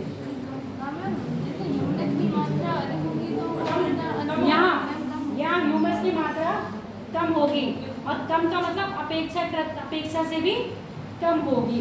भारत में नॉर्मली पूछा है, नॉर्मली भारत में जितनी मिट्टियाँ पाई जाती हैं, ह्यूमस की मात्रा पर्वतीय और दलदली क्षेत्र को छोड़ दिया जाए तो सभी में कम होती है। नाइट्रोजन, पोटास और फास्फोरस की मात्रा भी कम होती है। हाँ बोलो। हाँ, एक प्रकाश की दिशा में, एक धरातल की दिशा में। अंदर जैसे मूलाधार बताएंगे, जैसे मूली हो गई, मूली में जड़ें देखोगे तो बहुत नीचे तक जाती हैं, और वो जल की मात्रा के लिए, क्योंकि उनके पत्ते प्रकाश संश्लेषण से अपना ही वो करते हैं। मूली में क्या होता है, जो फल होता है वो नीचे होता है, वो अपने आप को जीवित रखने के लिए वो जल जो चाहिए होता है ना, वो धरातल से लेता है। हाँ ये तो ये बहुत अच्छी तरह बताता है ना रस्सी वाला तेज, इसे मालूम समय पर ये शांत रहता है। ठीक है, ये आपके टाइप ऑफ सॉइल हो गए। भारत में 8 प्रकार की मृदा पाई जाती है। एलुवियल हो गई, ब्लैक हो गई, है 10 या 11, और जो 10 टाइप की चीज होती हैं वो छोटी छोटी और चीज जो मैंने बताई है। देखो पर्वतीय क्षेत्र, वो पर्वतीय क्षेत्र जो मैंने आपको यहाँ पर बता दिया, तराई क्षेत्र, पर्वतीय मृदा में जो बहुत पर्वतीय, ठीक है, बहुत ही ब्लैक और काफी तो ये पर्वत के बिल्कुल ऊंचे पर जाने पर ही है, इसलिए मैंने इसको बताया नहीं। शांत हो जाओ। आप मृदा की समस्या में तो सुन लो भैया, मृदा के पास अपनी कोई समस्या होगी कि नहीं? तुम लोगों के पास नहीं है कोई समस्या? बताओ क्या समस्या है? क्या पूछना था? काल बैसाखी जो पर्व मनाया जाता है। अच्छा ठीक है, वो जो आते हैं, ठीक है चलो उसको बता देना। अब ये पहले कर लें, जो आपके टॉपिक है उनको नोट करते रहना। एक काल बैसाखी वो भी है, पर्व भी है। कहाँ मनाया जाता है, कौन से रात में बताओ? नहीं,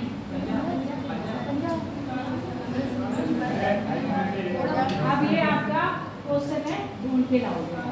काल बैसाखी मृदा की समस्या बताओ। कोई समस्या नहीं मृदा की?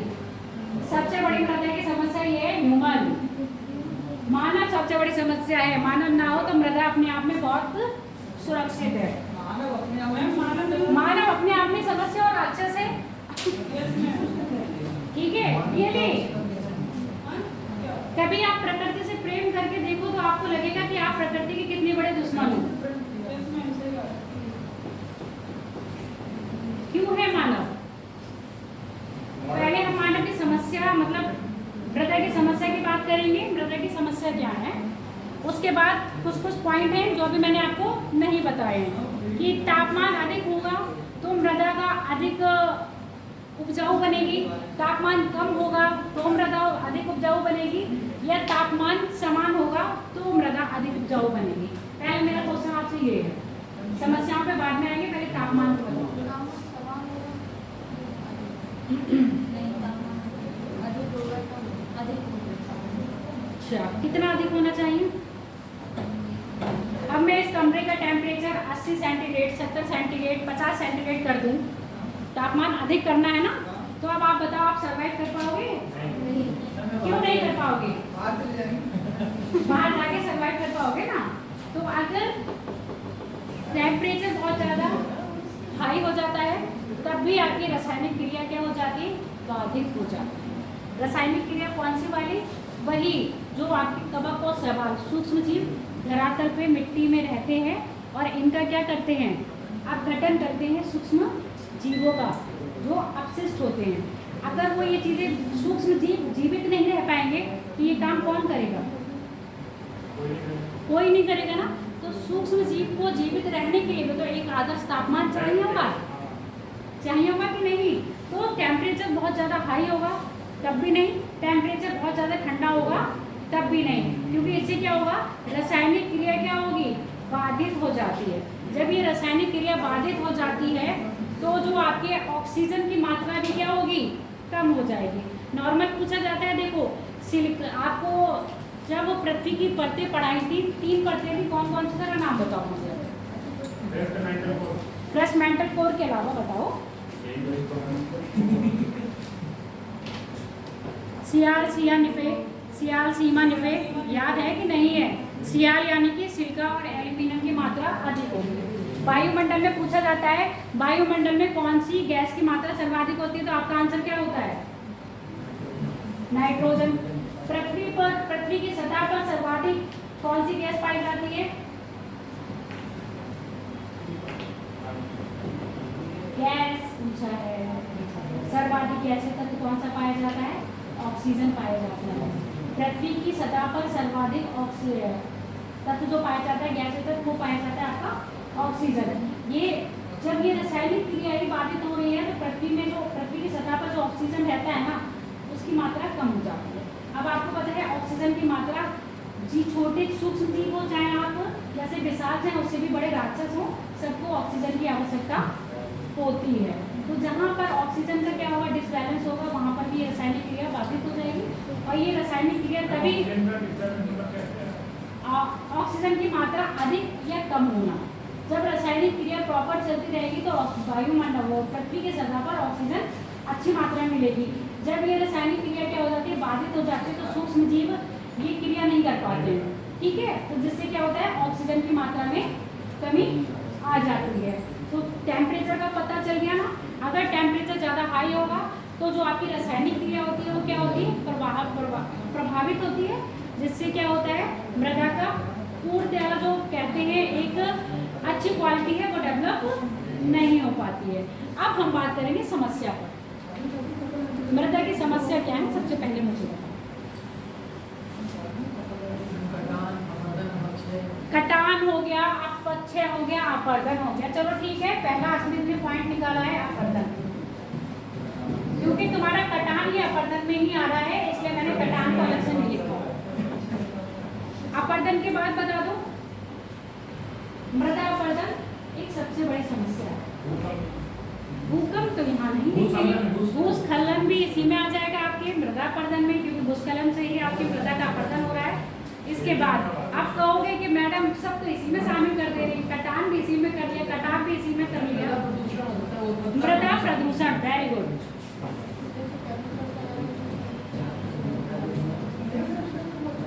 अगला बोलो, मृदा प्रदूषण में ही आ जाएगा।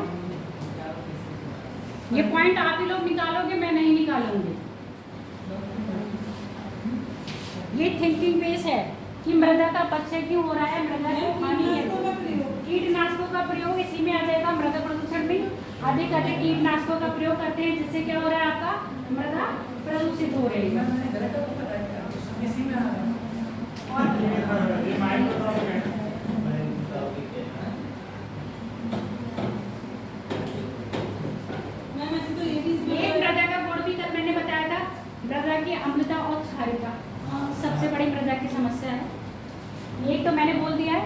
आगे वाले आप लोग बताओगे।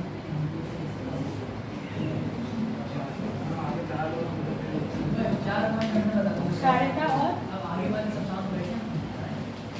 आगे वालों बोलो, पीछे वाले शांत नहीं बैठे। आगे वाले शांत क्यों बैठे हो? लड़की और लड़कों में कंपटीशन हो रहा है। अब लड़के कह रहे हैं लड़कियां शांत बैठी हैं, तो आगे वालों बोलो। भेदभाव मत नहीं करना है, बताओ। आगे वाले बोलो लड़कियों। वैसे तो तुम लोग का बहुत दिमाग चल रहा है। अभी क्रीम पाउडर का पूछ लिया जाएगा ना कि मैडम ये वाला प्रोडक्ट बहुत अच्छा है, तुरंत बोलेंगी, है ना। अब ये देखो, आपको वो वाला प्रोडक्ट याद है ना, क्यों? वो आपकी स्किन को क्या कर रहा है? बेकार कर रहा है ना। तो यहाँ पर मृदा की भी कोई स्किन है, मृदा को कौन कौन सी चीजें बर्बाद कर रही है वो तो बताओ। बाढ़ बेटा पढ़ने में आई है, चलो आप ले रहे हो ज्यादा से ज्यादा, ठीक है। औद्योगिक क्षेत्र आ जाएंगे जिसमें हम पूरा मानव का क्या कह रहे हैं, हस्तक्षेप। अगर मैं इसमें मानवीय हस्तक्षेप लिखूं वो ज्यादा बेस्ट रहेगा, क्योंकि ये क्या है आपका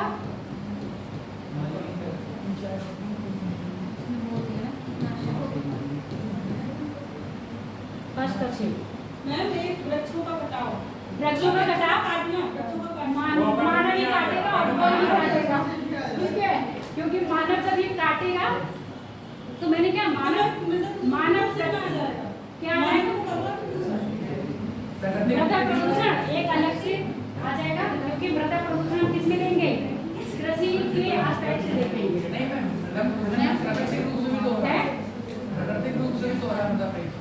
मृदा प्रदूषण प्राकृतिक रूप से तो मानव ही कर रहा है, पूछो कैसे? इतने ज्यादा आप क्या कर रहे हो, पेट्रोल डीजल की गाड़ियां चला रहे हो, इससे जो क्या है प्रदूषित धुआं निकल रहा है वो वायुमंडल में मिल रहा है। जब ये वर्षा हो रही है तो ये कहाँ जा रही है? हाँ, प्राकृतिक लिखो ना फिर। तो हमने वही बोला, ये प्राकृतिक भी तो हो सकता है। प्राकृतिक भी हो सकता है, तो प्राकृतिक में भी आएगा। अगला बताओ, इसके अलावा और है? बहुत है ये। मैम दूषित जल भी तो हो सकता है। दूषित जल, चलो तुम दूषित जल कह रहे हो तो दूषित जल आपका यहाँ भी आ सकता है और दूषित जल आपका इसमें भी आ सकता है, ठीक है। ऐसा नहीं तो तुमने पॉइंट लिया है तो मैं डिस्कस नहीं करूँगी, मैं डिस्कस कर दूंगी, पर यहाँ पर नहीं लिखा है क्योंकि मानवीय हस्तक्षेप खुद ही इतना बड़ा टॉपिक है कि अगर आप इसमें लिखने को आओगे तो 150 शब्द इसमें ही लिख सकते हो, ठीक। तो अब हम बात करेंगे अपरदन की। सबसे पहली मृदा की क्या है, अपरदन है तो है, जहां पर प्रॉब्लम है सलूशन भी मैं उसका आपसे ही पूछूंगी, ठीक है।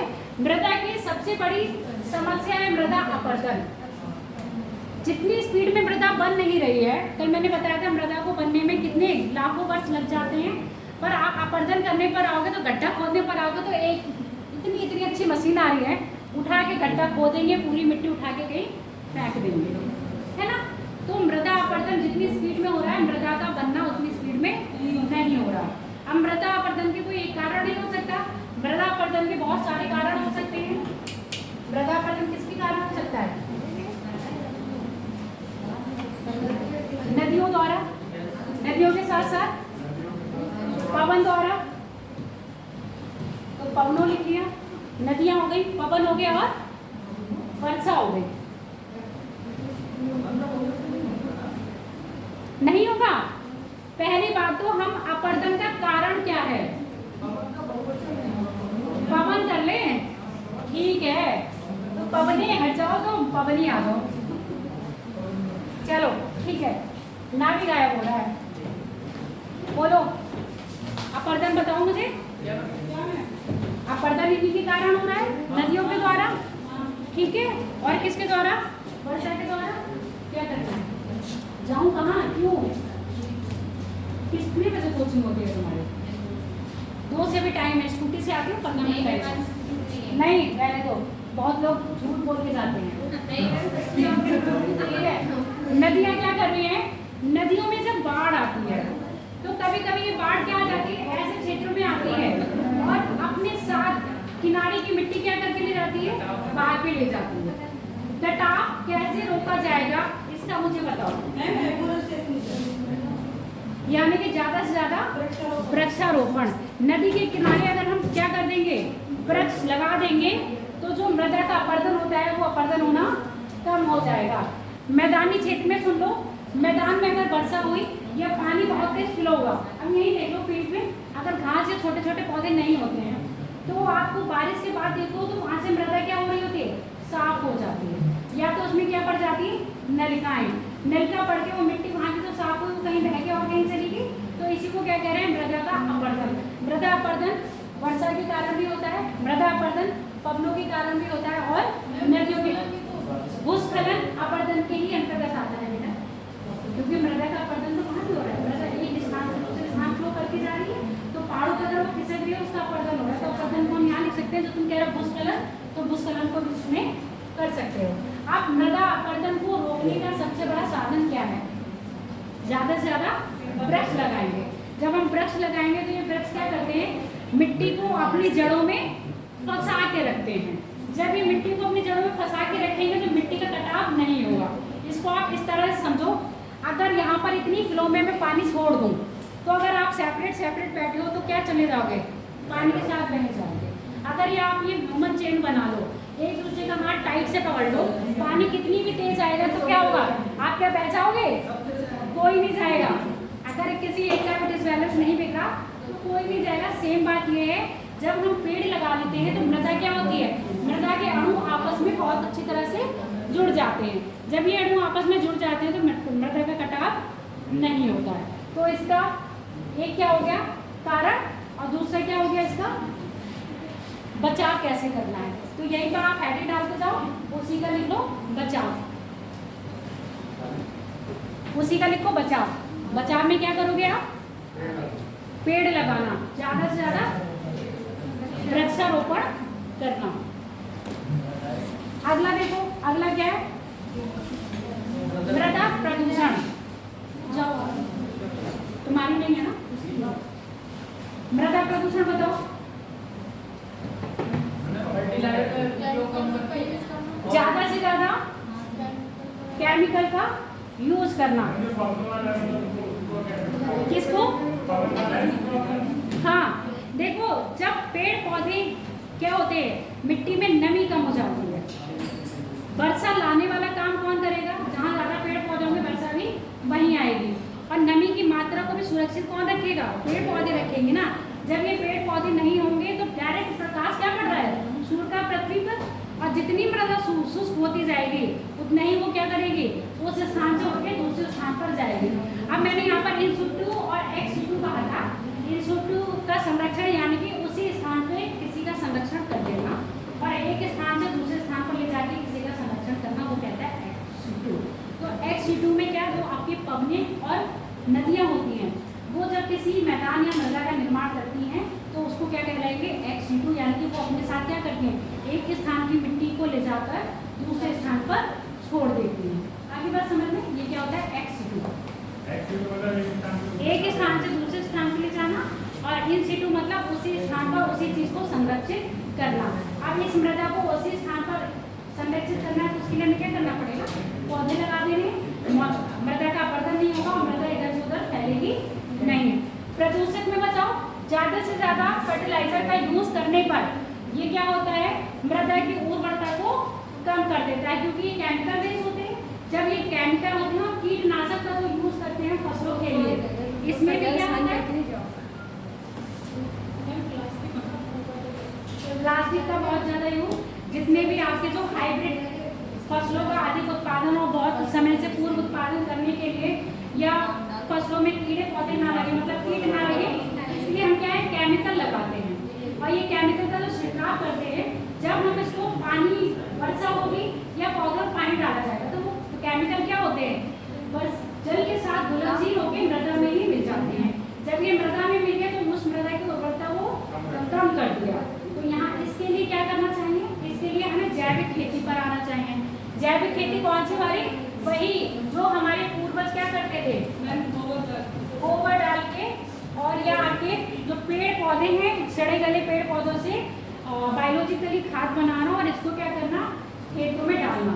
इससे केमिकल से हम हटेंगे, यूरिया का प्रयोग कम करके हम जैविक खेती पर आएंगे। भारत में ऐसा कौन सा राज्य है जो सब जैविक खेती करता है, तुम अपने आप ही जोर से बोल सकते हो। सिक्किम। सिक्किम क्या है? भारत का पहला राज्य है जो पूर्णतः जैविक खेती करता है। इस साल के बजट में यानी कि जो आपका बजट पहले आया था केंद्र सरकार का, उसमें भी हमने जैविक खेती की ओर मूव करने की बात कही है। अगला है मृदा की क्षारीयता और मृदा की अम्लता। ये भी क्या है? लवणिकता का मतलब वही जहाँ पर मृदा में नमकपन ज्यादा पाया जाएगा, है ना। तो जो अभी कहा H+ आयन जहाँ होंगे वो होंगे आपकी अम्लता, और क्षारीयता कहाँ होगी? जहाँ पर OH- आयन ज्यादा होंगे और जहाँ पर H+ आयन ज्यादा होंगे वहाँ पर अम्ल होगा। ठीक है, इन्हीं दोनों को कम करने के लिए हमें चूना और जिप्सम मिलाया जाता है। जब हम इसमें मृदा में चूना और जिप्सम मिलाते हैं तो ये मृदा से H आयन क्या निकल जाते हैं? बाहर की ओर निकल जाते हैं। इसमें OH आयन बाहर की ओर निकल जाते हैं, तो मृदा की क्षारीयता और अम्लता को क्या कर देते हैं? कम कर देते हैं। मृदा में क्षारीयता और अम्लता को मेजर कैसे करते हैं? जिस मृदा का pH मान 7 होगा वो क्या है? जिस मृदा का pH मान 6 होगा, जिस मृदा का pH मान 6 होगा वो अम्लीय होगा, 6 से कम जाएगा तो 6 होगा तो अम्लीय इतनी नहीं होगी, क्योंकि पौधे की वृद्धि के लिए एक ऊर्जा बताया 6 से 7 मृदा का pH मान होना चाहिए। 6 से अगर कम यानी कि 5.5 हो जाएगा या कुछ भी हो जाएगा, 5.78 भी हो जाएगा, तब भी क्या हो जाएगी? मृदा अम्लीय हो जाएगी। 6 में मृदा अम्लीय तो रहेगी पर उतनी अम्लीय नहीं रहेगी कि उसमें पौधे की वृद्धि ना हो। ठीक है, इसका आपको पता चल गया सोल्यूशन क्या होना है? चूना और जिप्सम की मात्रा अधिक, मापी हस्तक्षेप, क्योंकि ये पूरा टॉपिक है बहुत बड़ा है। कुछ पॉइंट बता दो फिर क्लास ओवर करते हैं, अभी बहुत टाइम है। यहाँ 17 हुए हैं, वहाँ के टाइम पे मत चला वो 40-50, यहाँ के टाइम पे चला। वो तो मुझे पता है भूख लग जाती है, टाइम काफी हो जाता है। चलो इसके बाद 1-2 क्वेश्चन करेंगे। इसका बता दो मानवीय हस्तक्षेप फटाफट, क्योंकि तुम लोग मानव हो। मानवीय हस्तक्षेप में है अधिक कारखाने, आप बताया है तो अधिक कारखाने में आप बता दो कि अधिक कारखाने मृदा के लिए कैसे हानिकारक है। सबसे पहले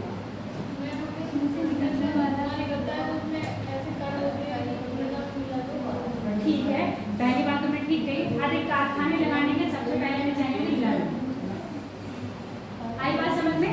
जब हम कहीं कारखाना स्थापित करेंगे तो हमें चाहिए भूमि, भूमि बोलते हैं, है ना? मृदा नहीं, भूमि बोलते हैं। अब इस भूमि में क्या पाई जाती है? मृदा। अब हमने ये भूमि को पार करने के लिए, भूमि है ना, अब मानवीय हस्तक्षेप कह रहे हो, आपने कहा हम कारखाना लगाएंगे, हम मकान या घर बनाएंगे,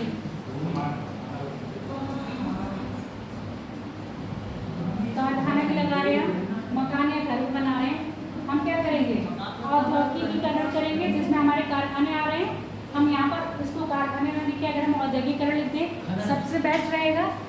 खनन आपने लिया है वो भी बहुत अच्छा है, बहुत अच्छा पॉइंट है, वास्तव में बहुत अच्छा पॉइंट है। ठीक, यहाँ पर हमको चाहिए भूमि। अब भूमि के लिए हमें क्या करना पड़ेगा? पौधों की कटाई कर रहे हैं ना, मकान बना रहे हैं तब भी हम पौधों की कटाई कर रहे हैं, जंगल काट रहे हैं, जंगलों को एकदम साफ कर दे रहे हैं। तो जो अभी मृदा का क्या हो रहा था? संरक्षण हो रहा था पौधों से, उसको हमने क्या कर दिया? मृदा को एकदम ढीला छोड़ दिया। एक कहावत है ना कि नकेल कस के रखनी चाहिए, नहीं तो गाय भैंस भाग जाएगी। कहावत सुने हो ना कि अपने को क्या कहते हैं? खूंटे से बांध के रखनी चाहिए ना। तो ये खूंटा है, खूंटा मिट्टी के लिए खूंटा क्या है आपके? पौधे। अगर पौधे होंगे तो मिट्टी उसी स्थान पर रहेगी, अगर पौधे नहीं होंगे तो मिट्टी क्या होगी? आवारा हो जाएगी, इधर उधर भागने लगेगी किसी से, चाहे हवा उसको उड़ा के ले जाए, चाहे वर्षा उसको उड़ा के ले जाए, चाहे पानी उसको उड़ा के ले जाए। तो हमने मिट्टी को क्या कर दिया? पौधे की कटाई करके आवारा कर दिया ना। तो अब जब भूमि के पौधों की कटाई हुई तब खाना हुआ। अब कारखाने बनाए या हमने क्या बनाए? मकान बनाए या हमने औद्योगिकीकरण करा, तब भी हमने क्या करें? आपके मृदा को नुकसान पहुंचाया। कहीं ना कहीं हम खनन कार्य करते हैं, तो खनन कार्य अगर हमने एक जगह पे करा, यानी कि ड्रिल अगर हम कर रहे हैं किसी स्थान पर, तो ये नहीं है कि उसका इफेक्ट दूसरी दूसरी जगह नहीं पड़ेगा। अगर आपके पड़ोसी के घर में दीवार पर कीट होके जा रही है तो उसकी आवाज़ आपके घर में भी आती है कि नहीं? वो ध्वनि प्रदूषण आपको भी सुनाई देता है, वो खट खट और वो दीवारों का हिलना आपको भी सुनाई देता है। वो कील आपकी दीवार पे नहीं हो रही है, खुद रही, और उस कील की जो आवाज ठक ठक झक झक धन धन धन धन जो सुनाई देती है वो आपके घर में भी, और जो हिलता है वो आपके घर में भी, आपके हृदय को भी सुनाई देता है।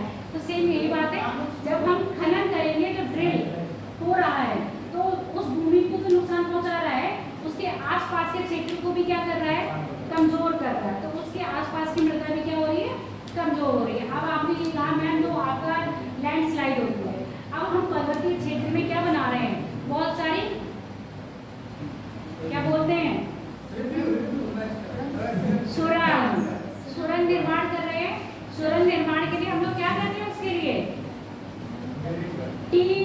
क्या होता है, ट्राइनाइट्रोटाइलिन क्या है उसको, जो TNT है ना, TNT ट्राइनाइट्रोटाइलिन, उसी का प्रयोग करके बम विस्फोट करवाते हैं और उतनी जगह को तोड़ा जाता है। जब उतनी जगह तोड़ी जाती है तो पर्वत क्या कमजोर नहीं हो रहे, ये पर्वत कमजोर हो रहे हैं तो लैंडस्लाइड नहीं हो रहा है। तो ये सब मानवीय हस्तक्षेप तो है जो क्या कर रहा है, आपके मृदा को नुकसान पहुंचा रहा है। अब इसको चलो भूमि की बात कर ले। अब हमने कहा कारखाने बना रहे हैं, हम मकान बना रहे हैं। अब आपने यहाँ पर देखा कारखाने भी तो जरूरी है भाई देश के विकास के लिए। जब तक देश की आर्थिक स्थिति समृद्ध नहीं होगी क्या देश विकास कर पाएगा? और हम प्रकृति को दांव पे लगा के तो देश का विकास नहीं कर सकते। आप सीधे इसको ऐसे समझो, अगर कोई आपसे कहे मैं आपको 2 करोड़ या 5 करोड़ रुपए दूंगा, आपको अपनी माँ को मारना है, तो क्या आप ये काम कर पाओगे? नहीं कर पाओगे। तो जो प्रकृति है यानी कि जो धरा है वो हमारी एक माँ ही तो है, तो उसको हानि पहुंचा के हम औद्योगिक कार्य कैसे कर सकते हैं? इसलिए अगर हम इंडस्ट्री लगाते हैं तो हमें इंडस्ट्री कैसे क्षेत्र में लगानी चाहिए? पहली बात, मानवीय बस्तियों से दूर, और भूमि कैसी होनी चाहिए, जो उपजाऊ ना हो। बंजर भूमि पर अगर हम लगाएंगे तो हमारा क्या होगा, उससे फायदा हो सकता है या हो सकता है या होगा। इसके अलावा और कोई पॉइंट रह गया क्या? बंजर को फर्टिलाइजर से उर्वरक बना के फिर उसमें जैविक खाद का प्रयोग करने में कोई दिक्कत है? कौन से उर्वरक बना के? पहले बंजर को हाँ, पहले ये डाली है रासायनिक केमिकल उसको उर्वरक बना के फिर जैविक खाद का प्रयोग किया जाए। जैविक खाद का तो हो जाता है, खेती तो हो जाती है। अब तो भूमि ऐसी हो गई है, जैसे अभी मैंने आपको मरुस्थलीय भूमि बताई थी, लवणीय भूमि बताई, राजस्थान का जो क्षेत्र ऐसा है। अब आप ठीक है, गुजरात में जो क्षेत्र देखो, सौराष्ट्र देख लो या यहाँ पर देख लो, हम लोग अब आपसे क्वेश्चन पूछा जाता है कि हम बड़े क्षेत्र में भारत की बात नहीं कर रहे हैं, नॉर्मल यूपी की बात कर लेते हैं। यूपी का पूर्वी क्षेत्र की अपेक्षा में पश्चिमी क्षेत्र ज्यादा डेवलप है। क्यों है? कारण बताओ। इंडस्ट्रियल एरिया पश्चिम साइड ज्यादा है, उस साइड क्यों लगाई है?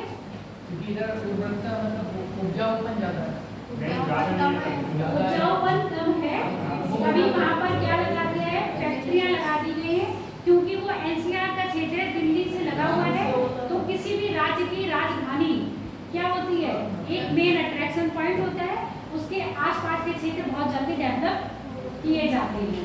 और पूर्वी, इसीलिए पश्चिमी यूपी क्या है, आपका ज़्यादा डेवलप है और पूर्वी यूपी कम डेवलप है। तो आप जितना कहाँ जाओगे, आप जितने भी खनिज पदार्थ आपको दिख रहे हैं भारत में उत्तर की तरफ नहीं दिखेंगे। जितनी फैक्ट्रियाँ हैं, फैक्ट्रियाँ जो पढ़ोगे आप कहाँ पढ़ोगे, या दक्षिण में पढ़ोगे या आपके पूर्व में पश्चिम बंगाल है, छोटा नागपुर तो पठार के क्षेत्र में पढ़ोगे। रीजन क्या है, वहाँ की भूमि कृषि योग्य नहीं है।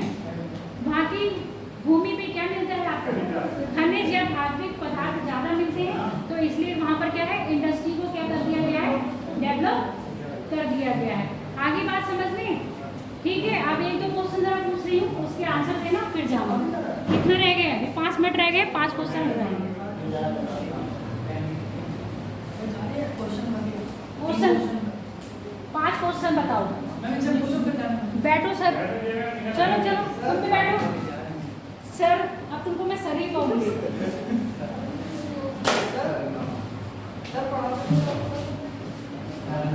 क्वेश्चन लिखो तब, क्योंकि एक बार मैं बोल देती हूँ फिर तुम लोग दोबारा पूछते हो तो लैंग्वेज भी चेंज हो जाता है। घर से घर चलाने के लिए पहले तो यहाँ बताओगे मुझे। घर से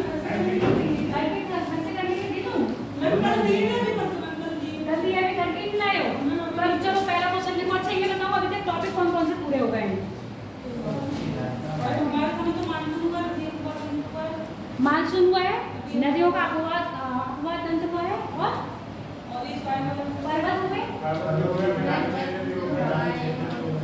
क्षेत्र में होगा। चलो आप क्वेश्चन लिखो। अभी नहीं बताया है वो। पहला क्वेश्चन लिखो। यहीं यहीं लिखो, घर से नहीं।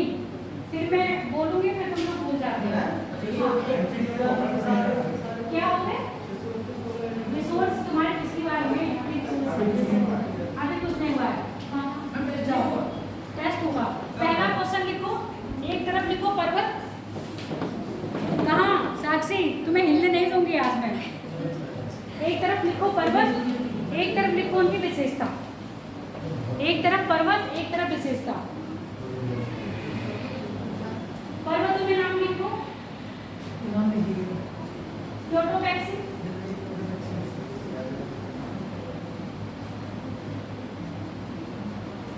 Photo taxi, photo taxi, photo taxi.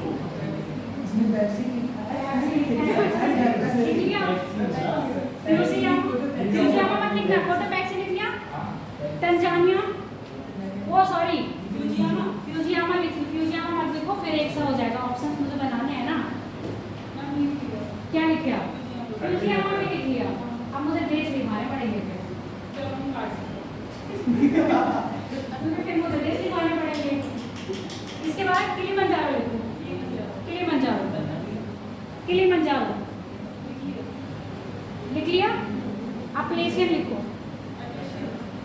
Appalachian, ये तो ऑब्सेस्ड पर्वत हो गया। तुम बताओगे तो तुम ही पिटोगे पहले। अरे अपलेशियन हो गया। अपलेशियन के बाद लिखो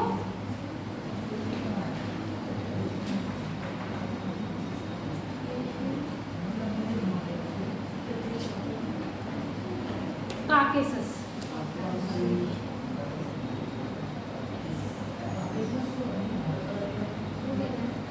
आप लिखो दूसरी तरफ विशेषताएं लिखी। अपशिष्ट, बलित, अपशिष्ट, बलित, सक्रिय, शांत। अपशिष्ट, बलित, सक्रिय ज्वालामुखी, शांत ज्वालामुखी। अपशिष्ट, बलित, सक्रिय ज्वालामुखी, शांत ज्वालामुखी।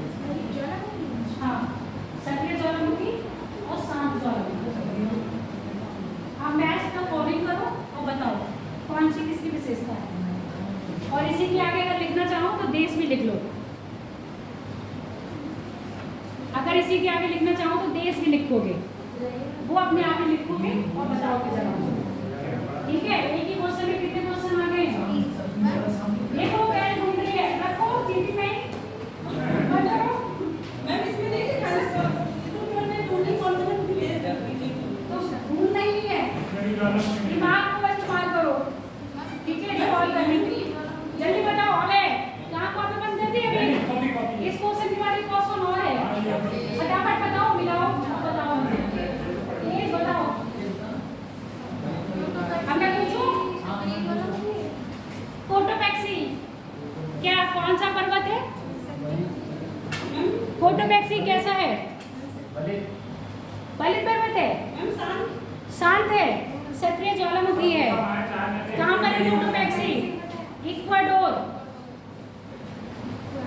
अगला क्या है बताओ? अभी तुम लोगों ने टेस्ट ले लिया सर। अगला कौन सा है? किलिमंजारो है ना। किलिमंजारो क्या है? शांत ज्वालामुखी पर्वत है। कहाँ पर है देश? तंजानिया। देखो साक्षी की जीत निकल गई। अगला क्या था? अपलेशियन। ऊटी तो दिए थे, मिलाओ। मिला के तुम अपने आप बना देती। अपलेशियन बताओ। अपशिष्ट पर्वत है, कहाँ पर है? कौन से देश में है?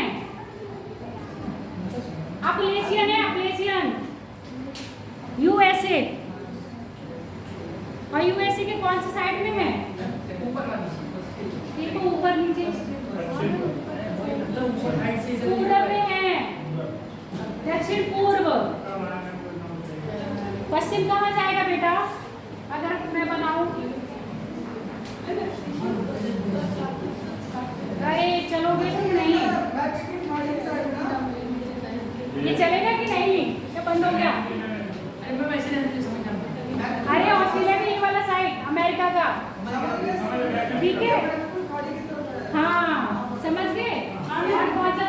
काटे सर कौन से देश में? ईरान। और ईरान के कौन से कहाँ पर अवस्थित है ये बताओ? उत्तर में दक्षिण में? उत्तर में। कैस्पियन सागर के दक्षिण में, ईरान के मतलब जो सही उत्तर में। वो बोल नहीं मिलता। अगला क्वेश्चन लिखो। मजा आया क्वेश्चन करने में? और क्वेश्चन बनाओ। चलो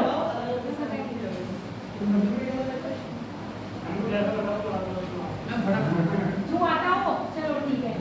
अब मैं ये मैचिंग वाला नहीं बताती हूँ, तो मैं कॉन्सेप्ट बेस पर बताती हूँ। ठीक है, क्वेश्चन बना रही हूँ, उसको समझो।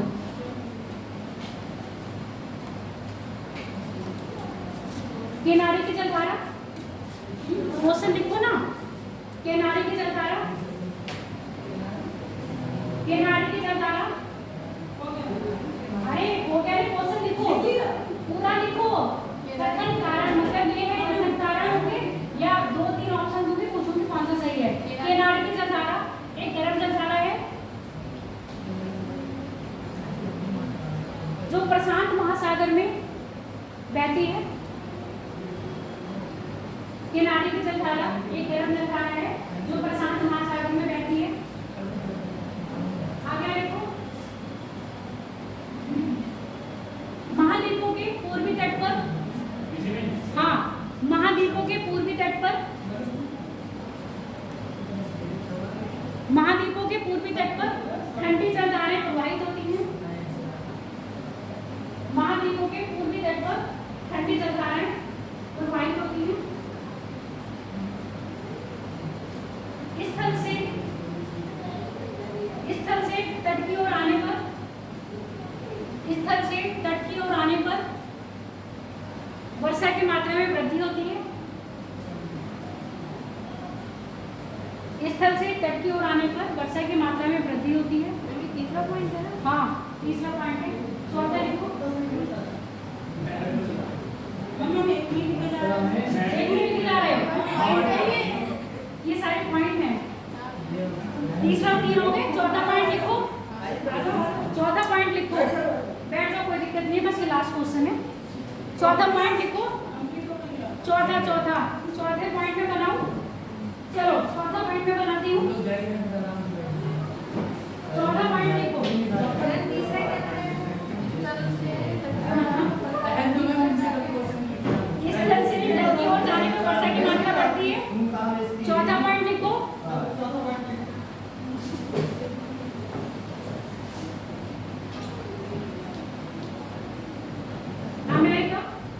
अमेरिका और मैक्सिको के बीच, अमेरिका और मैक्सिको के बीच रियो ग्रांडे नदी सीमा बनाती है।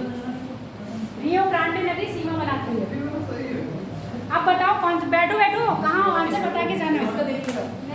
हाँ अब बताओ कितने सही है। बीच सीमा बनाती है। मैक्सिको और अमेरिका के बीच में सीमा बनाती है। बताओ कौन से गलत है? पहला गलत लग रहा है। ठंडी लग रहा है, कहाँ बहती है ये बताओ? अटलांटिक अटलांटिक में बहती है। ठीक है, दूसरा बताओ। क्या कह रही हो साक्षी? बढ़ती है। स्थल से तट की ओर आओगे वर्षा की मात्रा बढ़ती जाएगी, स्थल से स्थल की ओर जाओगे वर्षा की मात्रा कम होती जाएगी। ठीक है, तो ये वाला सही है। अगला बताओ, कारण कैसे पूछूंगी? और कौन सा था? और दूसरा बताओ वाला क्या है? ठीक है, इसके बाद तो दो सही है और दो गलत है।